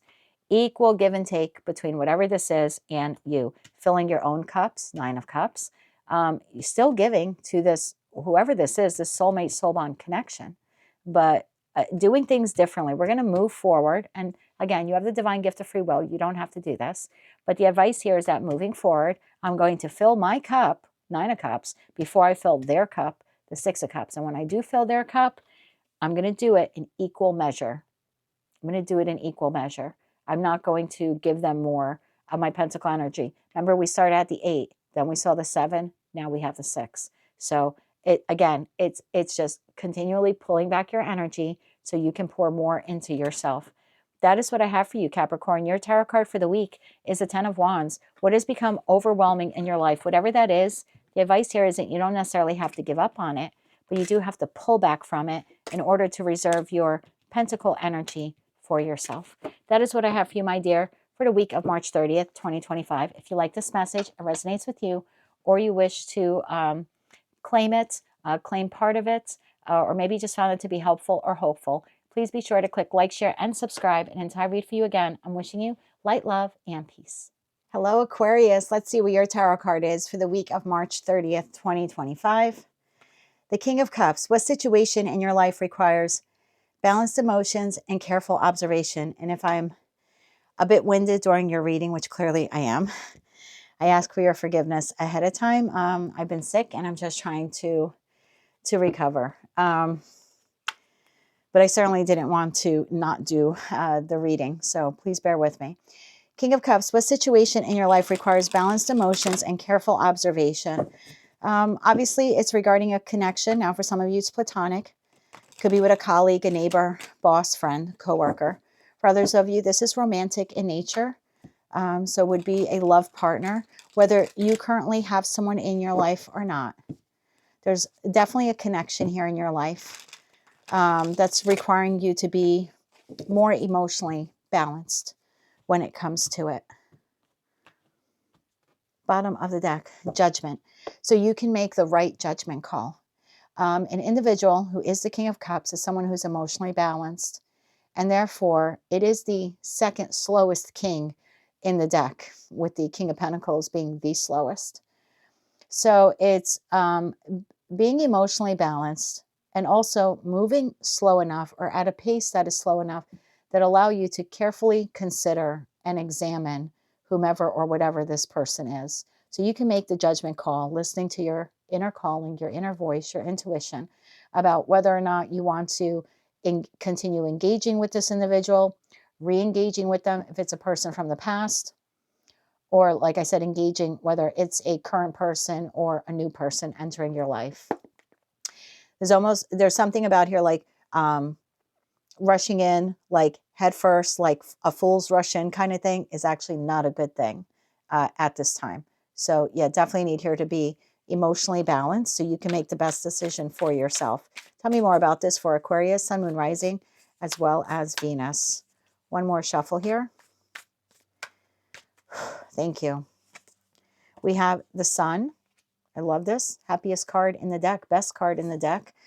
We have the Four of Swords. So there's something here that you had to heal. The Seven of Wands. That would be creating boundaries. And Knight of Cups when it comes to love. Again, whether it's platonic or romantic. So I feel for some of you, and look, if it's not your message, it's just not your message. You can check another placement, your Sun, Moon, Rising, or your Venus placements. If you're not sure what they are, in the description box is a link where you get your free birth chart. You can take a look at that, and then you can see what your other placements are. Because this message is super specific, so it's either going to hit or it's not. So if it doesn't, please don't get offended and drop me hate below. Bottom of the deck, we have this elevation here from the Knight of Cups to the King of Cups, which is your card here. And then we have the Eight of Cups, and we have the Page of Wands. I'm going to take this Page of Cups here, and I'm going to take the Emperor, because this is you, whether you're masculine or feminine, okay? I want to say that whatever experiences you have had when it comes to friends, family members, again, colleagues, neighbors, lovers, there was something here that you had to heal within yourself. And I think the thing that some of you, and again, look, if it's not your message, just don't take it. But what you had to heal within yourself was healthy boundaries. And again, it doesn't matter who this person is. The reading is about you. The reading is that in the past, you have overgiven to an individual or a string of individuals in your life, and it has left you depleted, or they've taken advantage of you, or you walked away from the connection after it ended, feeling like, wow, I stayed in longer than I should have, or I gave that person more pentacle energy than I should have, time, love, money, commitment, etc., even if it's just a friend. So there's something here that you had to heal. The Sun card is a very healing energy. The Four of Swords talks about being in a state of healing. And the Seven of Wands is someone who almost encapsulates themselves, if you will, in this deck, like within this bubble, right? I'm like in this bubble of protection. And even though these wands, these other individuals are vying for my attention, vying for my money, vying for my participation, vying for my love, it's not that I won't give it to them, but I will give it to them in equal measure. What I give to them, I also need to give to myself. Very similar to the Capricorn message. So if you are an Aquarius Capricorn cusper, meaning you're born within a few days of Capricorn season ending and Aquarius season beginning, then, or you have very high Capricorn placements, your sun, moon, or rising, maybe even your Venus, you may want to take a look at that Capricorn reading. Similar vibe, a little bit different, but the overall lesson was learning healthy boundaries in connections. I think that's what you had to heal within you. It's not saying not to open up your heart to the people currently in your life, or maybe even to new people that are entering or will be entering in the future. You definitely can, but to do it in a slow progression. Again, the cup suit in tarot is the second slowest. So it's not going from Knight of Cups to King of Wands or King of Swords, where we're taking quick, split-second, decisive, fiery action. We're taking it slow. It's a more balanced approach, because then you can carefully observe the individual that you're planning to give your heart energy to. Again, your love, your commitment, your devotion. And again, this could very well be within the construct of a friendship or a family member. It doesn't necessarily have to be in love. It's just your connections in general. In the past, because you are an air sign, I'm your sister sign of Gemini, sometimes we do rush in head first. We make up our mind very quick, which sometimes is a good thing, but when it comes to connections, it could also be a detriment, because we're so quick to assume the best of people, and they actually end up showing us the worst of them, which impacts us greatly and lands us in the Four of Swords, because what precedes the Four of Swords is the Three of Swords. So there's something here about current connections, past connections that maybe are returning and you're considering giving them a second chance, or new connections in your life.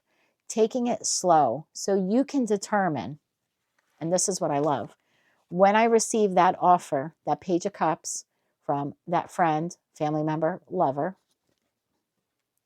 if I go slow enough, I'll be able to determine, is this something that is emotionally filling for me?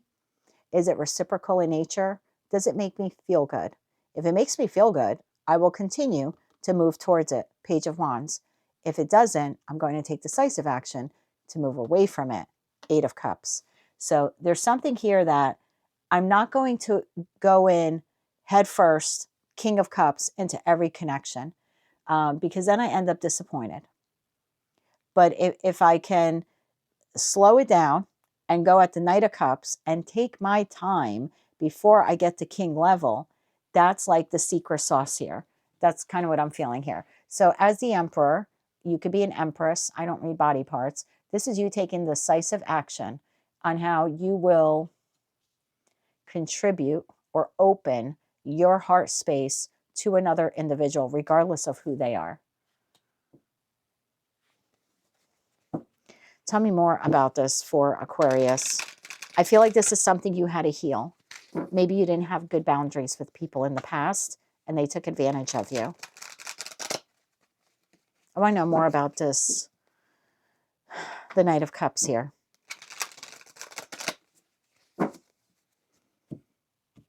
Because I feel sometimes when, and again, if it's not your message, don't take offense, but someone shows you a little bit of interest, whomever they are, that they want to collaborate with you. For some of you, you may have rushed in too quickly. You know, this is giving me the feeling, and it's just an example. This is giving me the feeling of you meet someone on Friday, like a romantic partner. You have a great time. You go out on a date with them. You hit it off. And the next week, you're like, oh my God, I can't wait to marry this person. You barely know them. You've had one date with them. You don't know what they're like on their bad days. You don't know how they behave in traffic. You don't know what their reaction is to slow internet or when the Wi-Fi goes out. You know absolutely nothing about this person except that, I don't know, they liked shrimp parmesan, baked shrimp parmesan or something like that for dinner. Or they liked Brussels sprouts with their steak instead of baked potatoes.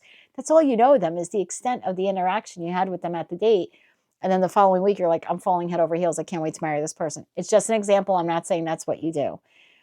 But in the future, if that is you, in the future, it's like, let's slow it down. Before I jump to that, let me just take it slow, remain emotionally balanced, not overreact, not fall in love too quickly, not overgive, and let me observe this person so I can decide whether or not I do want to turn into the King/Queen of Cups.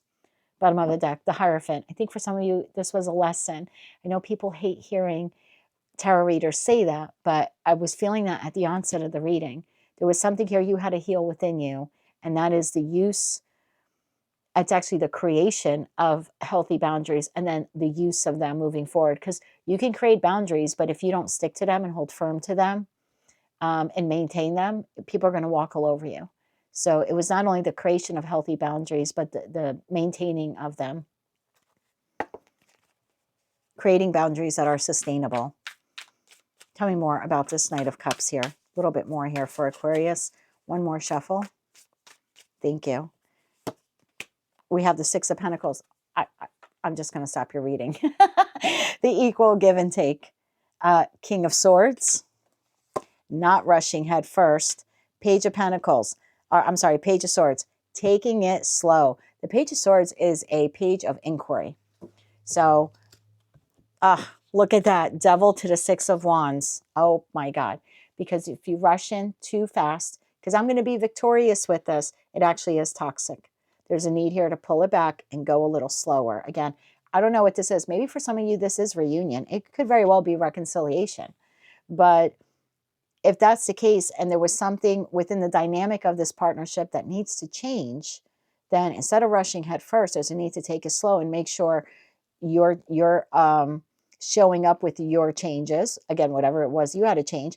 And that person is showing up every day with the changes they had to implement or the changes they had to put in place.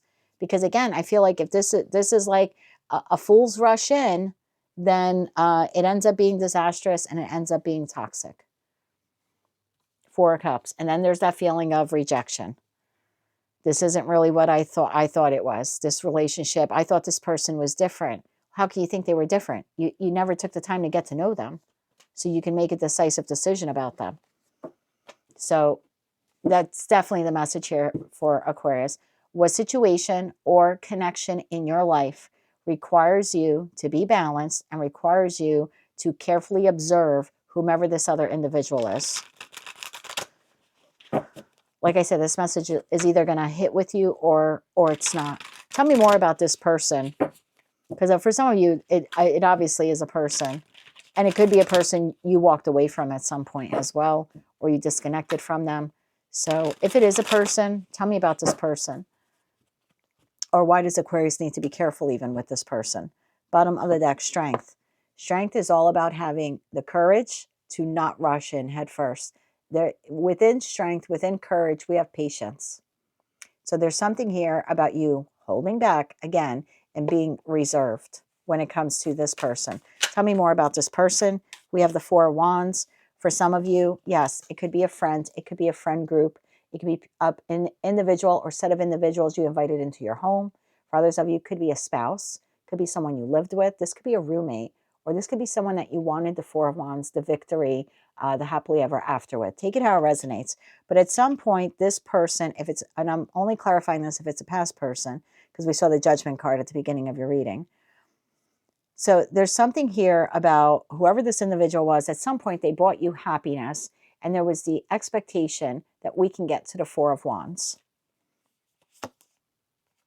Five of Swords. Well, didn't that turn out?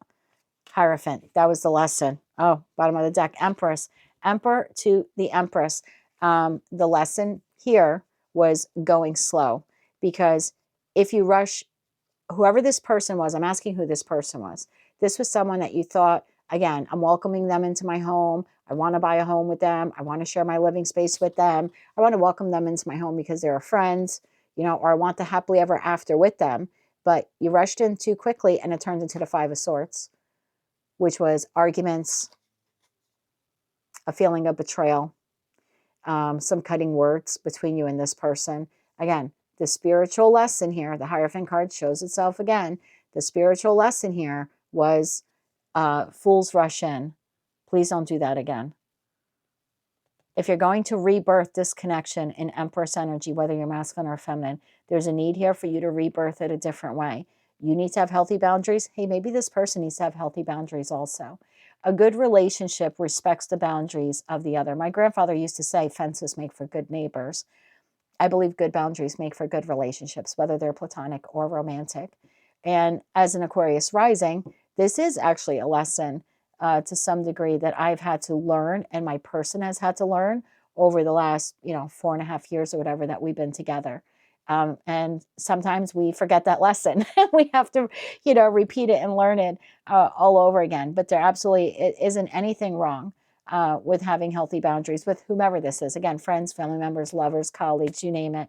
But for some of you, you do have a solid love match here, whether it's past, person, current, or future. I'm going to leave it up to you to decide and use your intuition on that. But if that's the case, then yeah, the two of you, or maybe just you, needed to learn healthy boundaries with this individual. For others of you, this could be you needing healthy boundaries with parents. Emperor to the Empress could be parents. It could also be bosses. So take it all how it resonates to you. But if you're going to birth a new connection in your life moving forward, which you all will at some point, you're going to meet a new friend or something. So again, whether it's platonic or romantic, if you're birthing the new connection or you're rebirthing a past connection, the lesson here you had to learn is to go slow, especially if you're rebirthing with a past person. And again, there were changes you or they had to implement.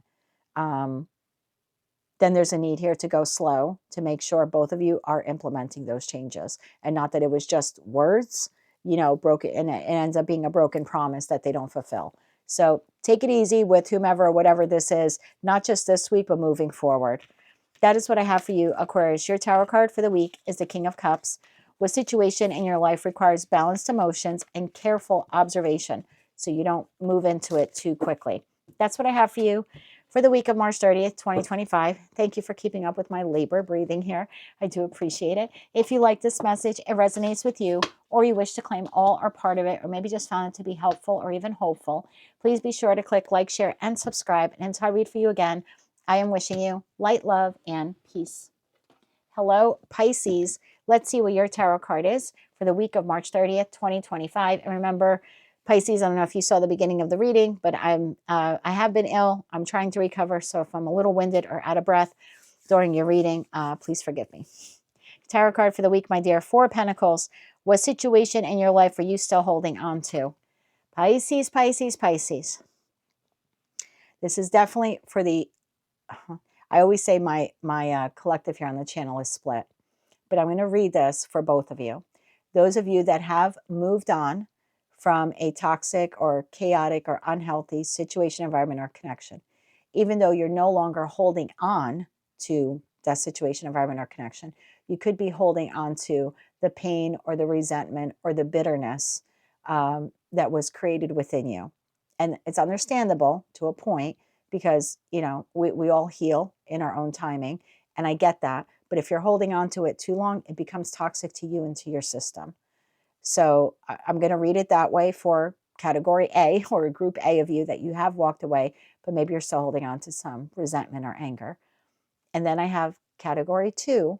Category 2, you're still holding on to something you need to walk away from, a particular situation, environment, or connection. And maybe category 2, you hold on to it because you think it offers you stability. It really doesn't. It's actually holding you back. Tell me more about the 4 of Pentacles. And again, I'm going to read this both ways because I definitely feel that the collective for Pisces is split here on my channel. So please give me a message here for Pisces on both of those timelines, please. Message for both categories. Pisces, Sun, Moon, Rising, as well as Venus. Bottom of the deck, 7 of Swords. I'm going to read it 2 ways. Some of you are self-sabotaging yourselves from being able to truly move forward from whatever it is that you already left behind because you're holding on to the resentment, the lies, the hurt, the pain, the betrayal. There's a need here for you to heal that within yourselves. For others of you, You're continuing to hold on to a particular situation, environment, or connection that is highly deceptive, not true to who you are, and is actually providing you with a false sense of stability and security. Tell me more about this for both categories, please, for both groups of Pisces, Sun, Moon, Rising, as well as Venus. Clarify that Four of Pentacles. One more shuffle. Thank you. The World. Time to put an end to that. The toxic situation, environment, or connection, category 2. You have to walk away from it. Category 1, you walked away from it. Bravo to you. But in order to really close it out, you need to heal the wounds that it created within you. I'm not blaming you for the wounds it created, but I'm kind of blaming you, or source is blaming you, that your inability to heal is because you're not allowing yourself to heal. And some of you may need counseling. Some of you may need a good shoulder to cry on. Some of you may just need to let out the good cry. Counseling, therapy, journaling. There's forgiveness. Forgiveness isn't for them. Forgiveness is for you. There's something here, category 1, that you need to do to help aid your healing from whatever it is that you already left behind, because it's still continuing to deplete you. You no longer exist within that particular situation, environment, or connection, but you're also unable to move forward from it. It's still attached to you. That doesn't mean you have to do a cord cutting ceremony. I mean, maybe for one person watching you do, but that's not what this is about. It's still attached to you energetically because you haven't quite healed from the wounds it created in you. So Pisces has to wrap up this chapter. We need to close it out. You know, the World card has 2 infinity loop ribbons. So it's in order to close that loop once and for all so we can move forward. Yeah, category 1, have to heal those wounds so we can really shut the door on this. And category 2, you need to walk away from this so you can begin the healing process so you can eventually really shut the door on this. The World card, the 10 of Wands. My, is it burdensome to hold on to the pain and the bitterness, the resentment, and for others of you, the actual person, place, or thing. The Fool. Look, the world to the Fool. There's a need here to drop it. I'm so sorry to say that to you. But, and I'm not telling you instantly wake up tomorrow and you're never category A. I have to keep saying group A or category A, sorry. But group A, I'm not saying wake up tomorrow and pretend that this person didn't screw you over and lie to you and backstab you and betray you and steal money from you and, you know, cheat on you. That's not what I'm saying. But you do need to wake up tomorrow and say, today, I'm making an active effort to heal this, because my new beginning can't really begin until I fully heal from this. And if that means forgiving that person, I'm forgiving them. That doesn't mean I'm condoning what they did to me.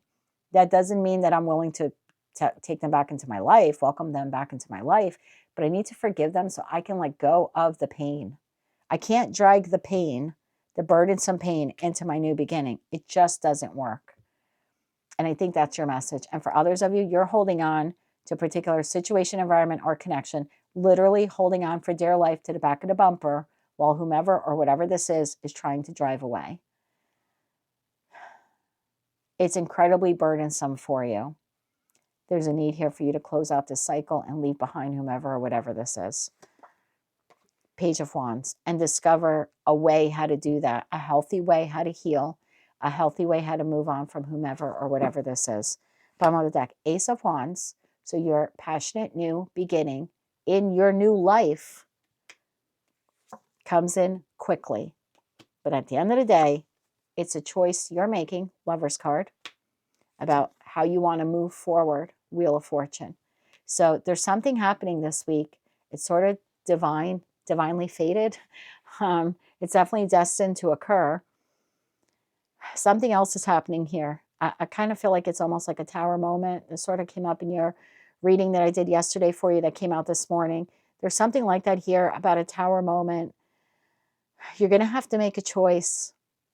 And look, I'm not telling you have to leave this person tomorrow, leave this job tomorrow, or wake up tomorrow and pretend that the hurt and the ache isn't there. But you kind of have to get on with living. You got to get busy living. And some of you are still attached to this. It's like you're slowly dying on the inside. So the time has come to get busy living or get busy dying. And I mean that figuratively, not literally that you're dying. But there's something here within you that is stifling your advancement in life towards something new, something that's exciting, something that's passionate, a new chapter, a new way of living, a new type of love, a new type of lover. But you keep trying to call it in and call it in, but it's not going to come in until you release this. This door has to officially be shut. And not just, we're kind of closing it, and every now and then we're going to open it, right? Now it needs to be like removed off the hinges, cinder blocks put in place. You know, we got to mortar it. We need to put up a drywall, sheetrock. It's got to, it almost has to appear as if the doorway was never there to begin with. And so that we can never enter through that door again. We never can get through that portal again. There's no going back. And I'm going to be honest, for those of you in category B, I know I keep saying let go or be dragged. You're going to eventually, you're going to be dragged, because you are destined to move towards greatness, and you're preventing yourself from getting there. So at some point, the divine comes in and will give you a tower moment, and they will give you several of them. Tower after tower after tower, and each tower will get incrementally worse. And that should be a clue to you, a sign to you. Something here is meant for me to change, or meant for me to move on from. Because if it was great, there would be no towers. So the towers is like divine intervention. Okay, Pisces, you haven't done it. Now we're going to have to blow this up. We're going to have to do this. We're going to, again, let's get your attention here. So you either have to do something differently or move on from it. Yeah. I want to know a little bit more. I mean, for some of you, it does have to do a partnership, Two of Cups. Some of you are still holding on to a partner you need to let go of. You're refusing to let go of them. You think it offers you, this person offers you stability. They really don't. It's false. It's false stability. You deserve to be in a relationship that's the 10 of Pentacles. You're holding on to something that's the 4. And for others of you, you're meant to move towards something that is like 10 of Pentacles. But it's really hard to get to the 10 of Pentacles when you're still holding on and dragging. You know, resentment is a weight. Bitterness is a weight. Pain is a weight. So there's something here like you're dragging it into your new beginning. So your new beginning either isn't happening quick enough, or isn't like the things you want in the new beginning aren't manifesting quick enough. So you could feel like, oh my God, why did I leave, you know, that person, place, or thing? I thought my life was going to be better. Really, my life is worse. I'm not getting to this new beginning. You're not getting to it because you're dragging behind the pain and resentment from what you left behind. I hope all these messages are making sense to someone. I want to know more about this 10 of Wands. I'm going to pull 3 cards. Category A, you moved on, but you're holding on to the bitterness, anger, resentment, you know, pain. And 3 cards for category B. You're refusing to let go of whomever or whatever this is. It's very defiant energy for Pisces. So for category 1, tell me more about I feel like it's more emotional or mental trauma here you're holding on to. Tell me more about this for category 1. One more shuffle. Thank you. Ace of Cups. Queen of Cups. Knight of Pentacles. Some of you have been holding on to it for a year. For a year. Whatever pain or disappointment this person caused you. You had a lot of love for them. You had a lot of love for them. And if I want to look at it, you know, I can look at it this way. You showed up as the Queen of Cups, which is overflowing with love. And they showed up as the Ace of Cups, which is the potential for love. They never got past potential. There could be a part of you, you're very bitter and you're very resentful that you stayed in the connection. It's part of you, you know, is just mad that you stayed in it for as long as you did. Why did I overgive to someone who was only showed up with potential and never really gave me what I deserved, and certainly didn't give me equal to what I was giving them? So there could be something like that. There's like anger that you have for yourself that you stayed in it too long. And yeah, that's something you would have to heal and resolve within yourself. For others of you, you just had a lot of love for this person and you invested a lot of time into them. And the relationship, you know, came to an end for whatever reason, or the situation, whatever, came to an end. And yeah, for like the last year or up to the last year, you've been holding on to the weight of the pain that descended. Now, for those of you Category B, Group B. You're holding on to person, place, or thing you need to let go of. Tell me more about this Ten of Wands for Category B. Bottom of the deck, Nine of Swords. Jeez. So some of you are literally having difficulty sleeping. It's now infiltrating your sleep or affecting your sleep. And even if you think you're sleeping 8, 9, 10 hours at night, during the day, you're probably very tired. And that's because you're not getting full, restful sleep at night. Your mind is constantly on this. So it's mentally affecting you as well. And I'm sorry to say, it's because you're still holding on to it or you're hoping it'll change. It's not meant to change. It's not meant to get better. 3 cards for Pisces in Category 2. Sun, Moon, Rising, as well as Venus. One more shuffle. Thank you. Ace of Pentacles. The Moon. The 7 of Pentacles. Bottom of the deck, the Emperor. Emperor to the 4 of Pentacles. I'm holding on because it offers me stability. No, it doesn't. It offers you conflict. It offers you confusion. It offers you isolation. It offers you abandonment.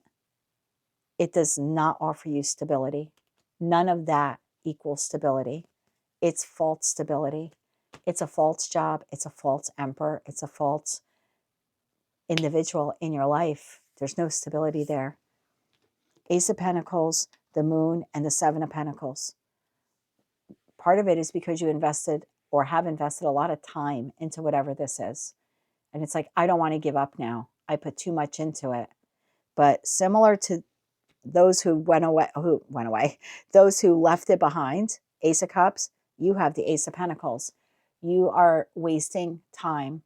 I love you, and I'm sorry to say that to you, but you're wasting time waiting for this Ace of Pentacles, this opportunity to become the 10 of Pentacles. It's not going to become the 10 of Pentacles. It wasn't meant to become the 10 of Pentacles. And you're sitting here waiting, waiting, waiting, waiting, with all these doubts and fears and insecurities and emotions and raw emotions bottling up inside of you, which is probably why you can't sleep well. Some of you are maybe even borderline depression at this point. You're holding on to something that's no longer growing. So it could be a job where, you know, it was a great job. It did what it was supposed to do. You might like all your colleagues. You might like all your coworkers. You might even like who you work for. But there's no growth left at this position. So you're wasting time staying there when really you should be looking for a new job opportunity, one that offers expansion. Again, that's just an example. And for some of you, yeah, you're in a relationship and you think, well, if I just stay in this longer, my love, if you stay in this longer, all it's going to do is waste more of your time. It's becoming more and more burdensome by the day. Putting in, look, you've already put in all of this time and effort and love and money, etc., into this person. They haven't grown past the opportunity. What makes you think if you put in more time, they'll suddenly decide to invest? Some of you put in 7 years of your life into this, or up to 7 years. It's not growing. Putting in 7 more isn't going to magically turn that Ace of Pentacles into 10. All you will have done is waste another 7 years on false stability, false security. Tell me about the new beginning now for Category 1, Category 2. We'll do both of you together. Tell me about this new beginning. Clarify this Fool card for both groups of Pisceans. Bottom of the deck, 10 of Pentacles. Oh my God. That's what you both want. You both want the 10 of Pentacles, whether that's financial security, emotional security, long-term commitment, you name it.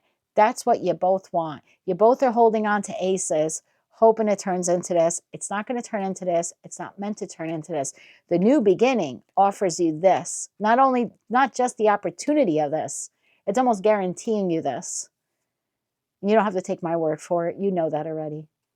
You both know, Category 1, Group 1, you know that this is what you want.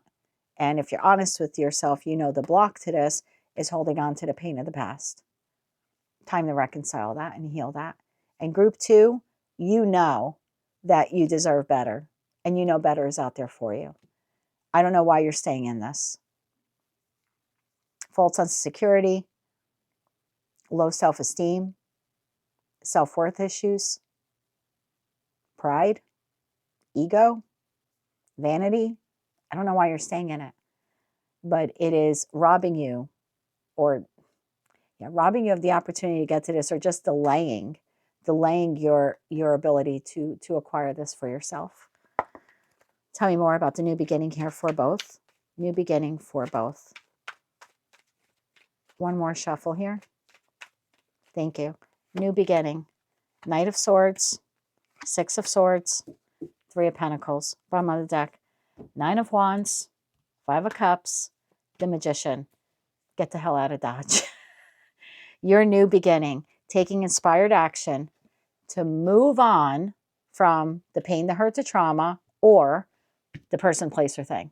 Taking inspired action to move on from it so you can start to lay the groundwork for your new life without that entity or without the pain that that entity has caused you. 9 of Wands, 5 of Cups, the Magician. You've come a long way. Don't give up now. 9 of Wands. You've come a long way, category A, group A. You left this already. You just got another step to go. Let go of the pain. Forgive them, forgive yourself, get therapy, get counseling, like I said, journaling, whatever you have to do. Self-help. Address it instead of trying to suppress it and bury it. Address it. Don't give up now. You've come too close.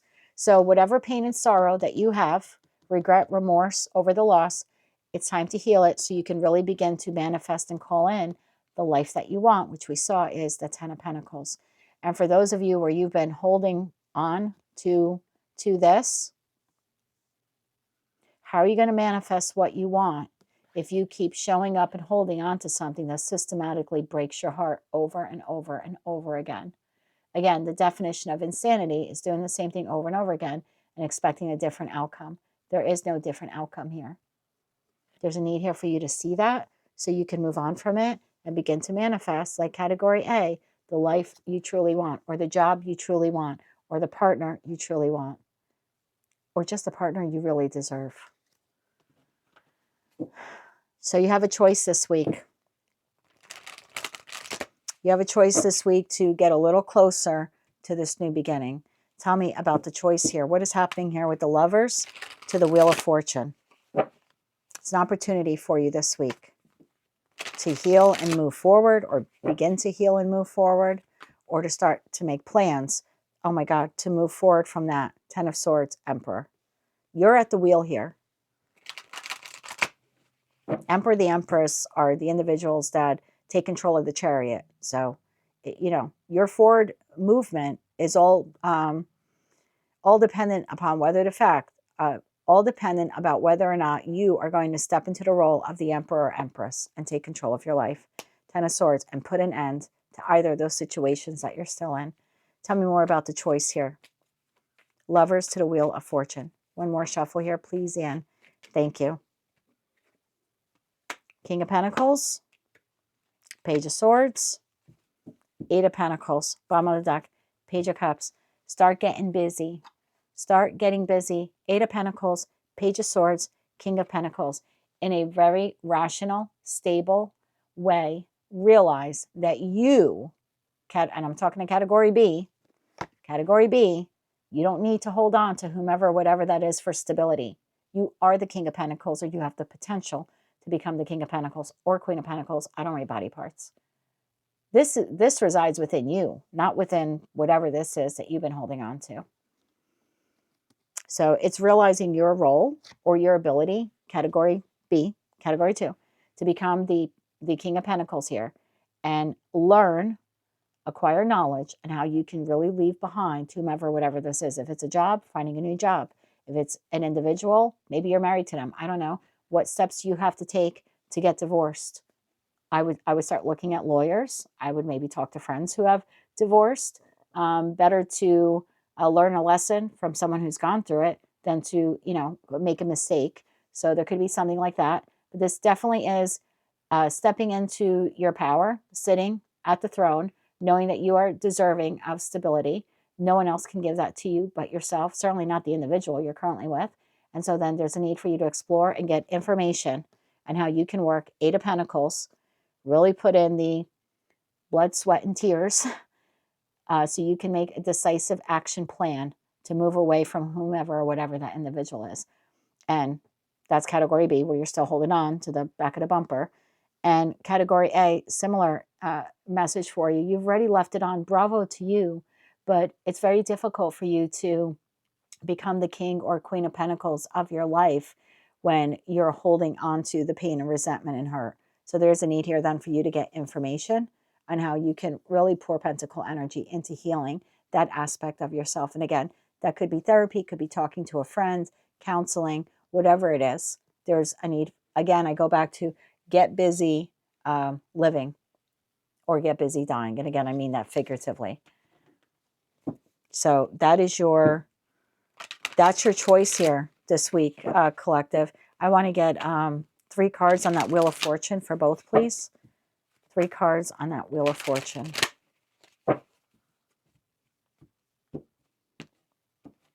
Bottom of the deck, 2 of Cups. Category A, you're already left, whomever that is, your next soulmate, soul bond connection is waiting for you. All you have to do is heal the wounds of the past. Category B, you're holding on to someone you need to let go of. You have a soulmate, soul bond connection on your path that you're not going to be able to move towards, whether they're a known entity or not, until you take decisive action to leave whomever or whatever this is behind.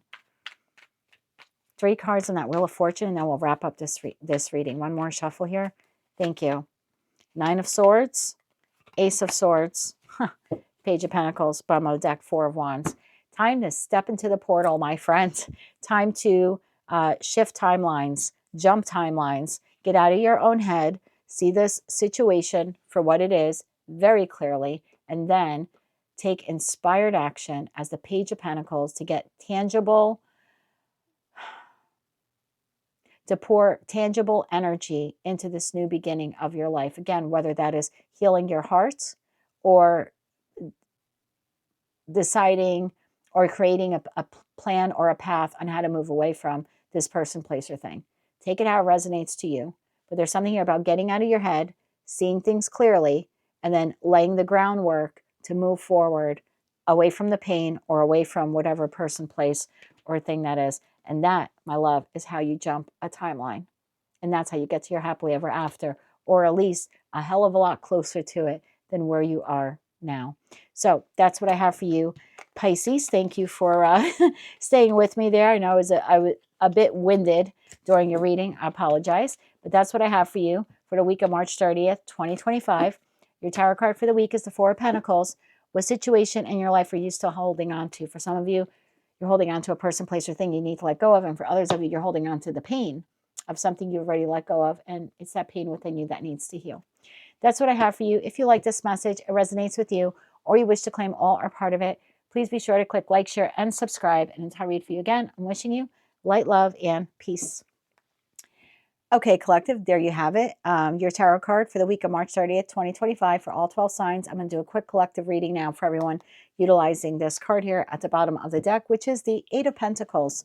What areas of your life requires you to create?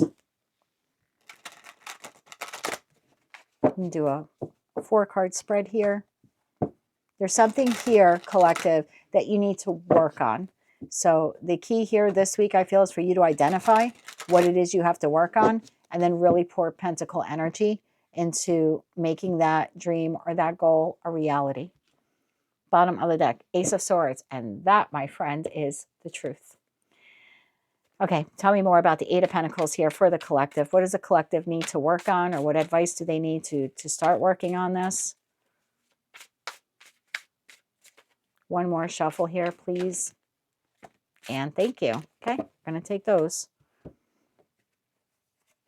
The Moon, the Page of Pentacles, the Ace of Cups, and the 4 of Swords. Okay, bottom of the deck, the Sun, the Six of Swords, the Eight of Wands. Wow. That leaves the Five of Swords, Five of Pentacles, Ace of Swords shows itself again. Guess what you need to work on? Leaving behind this.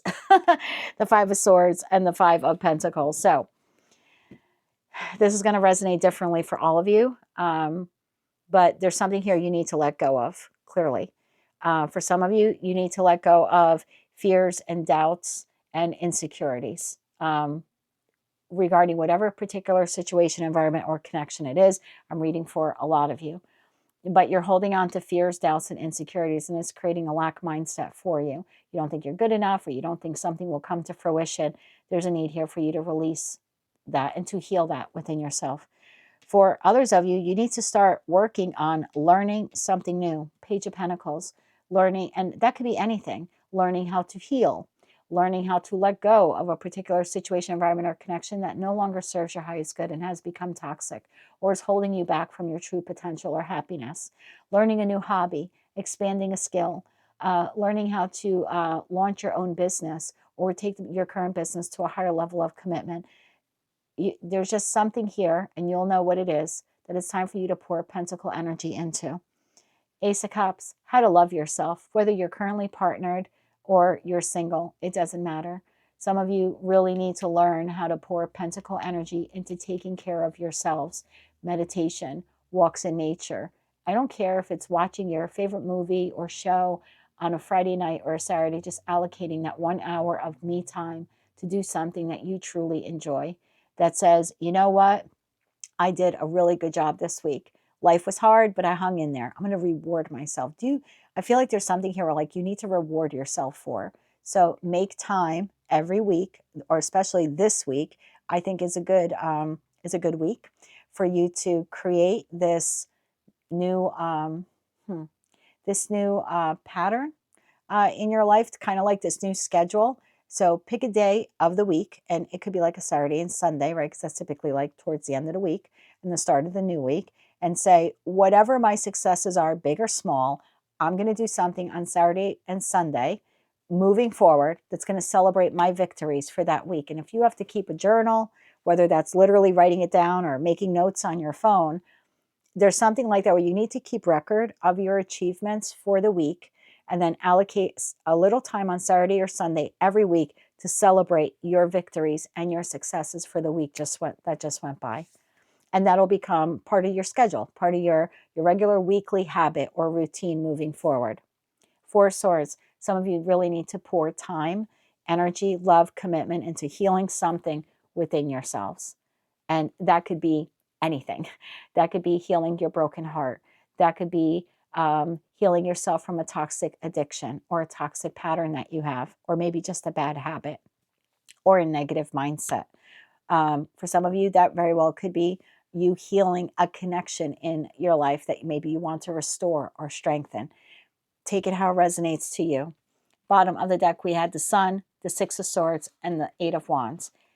If you do one of these things this week and make it part of your weekly routine moving forward, or you do more. I mean, like for me, I'm probably going to try to now implement all four of these, to be quite honest with you. But if you only want to do one, because that's, the message that resonates the loudest for you, then just do one. But that is how we as a collective get to move forward towards happiness, towards health, or better health, improved health. That's how we heal these wounds within ourselves. That's how we grow and expand like the sun. So literally just addressing one of these or several of them and making that a weekly habit for ourselves, that we're going to reserve some pentacle energy into healing these insecurities within ourselves, learning something new, or continuing education on something, loving ourselves and healing something within ourselves.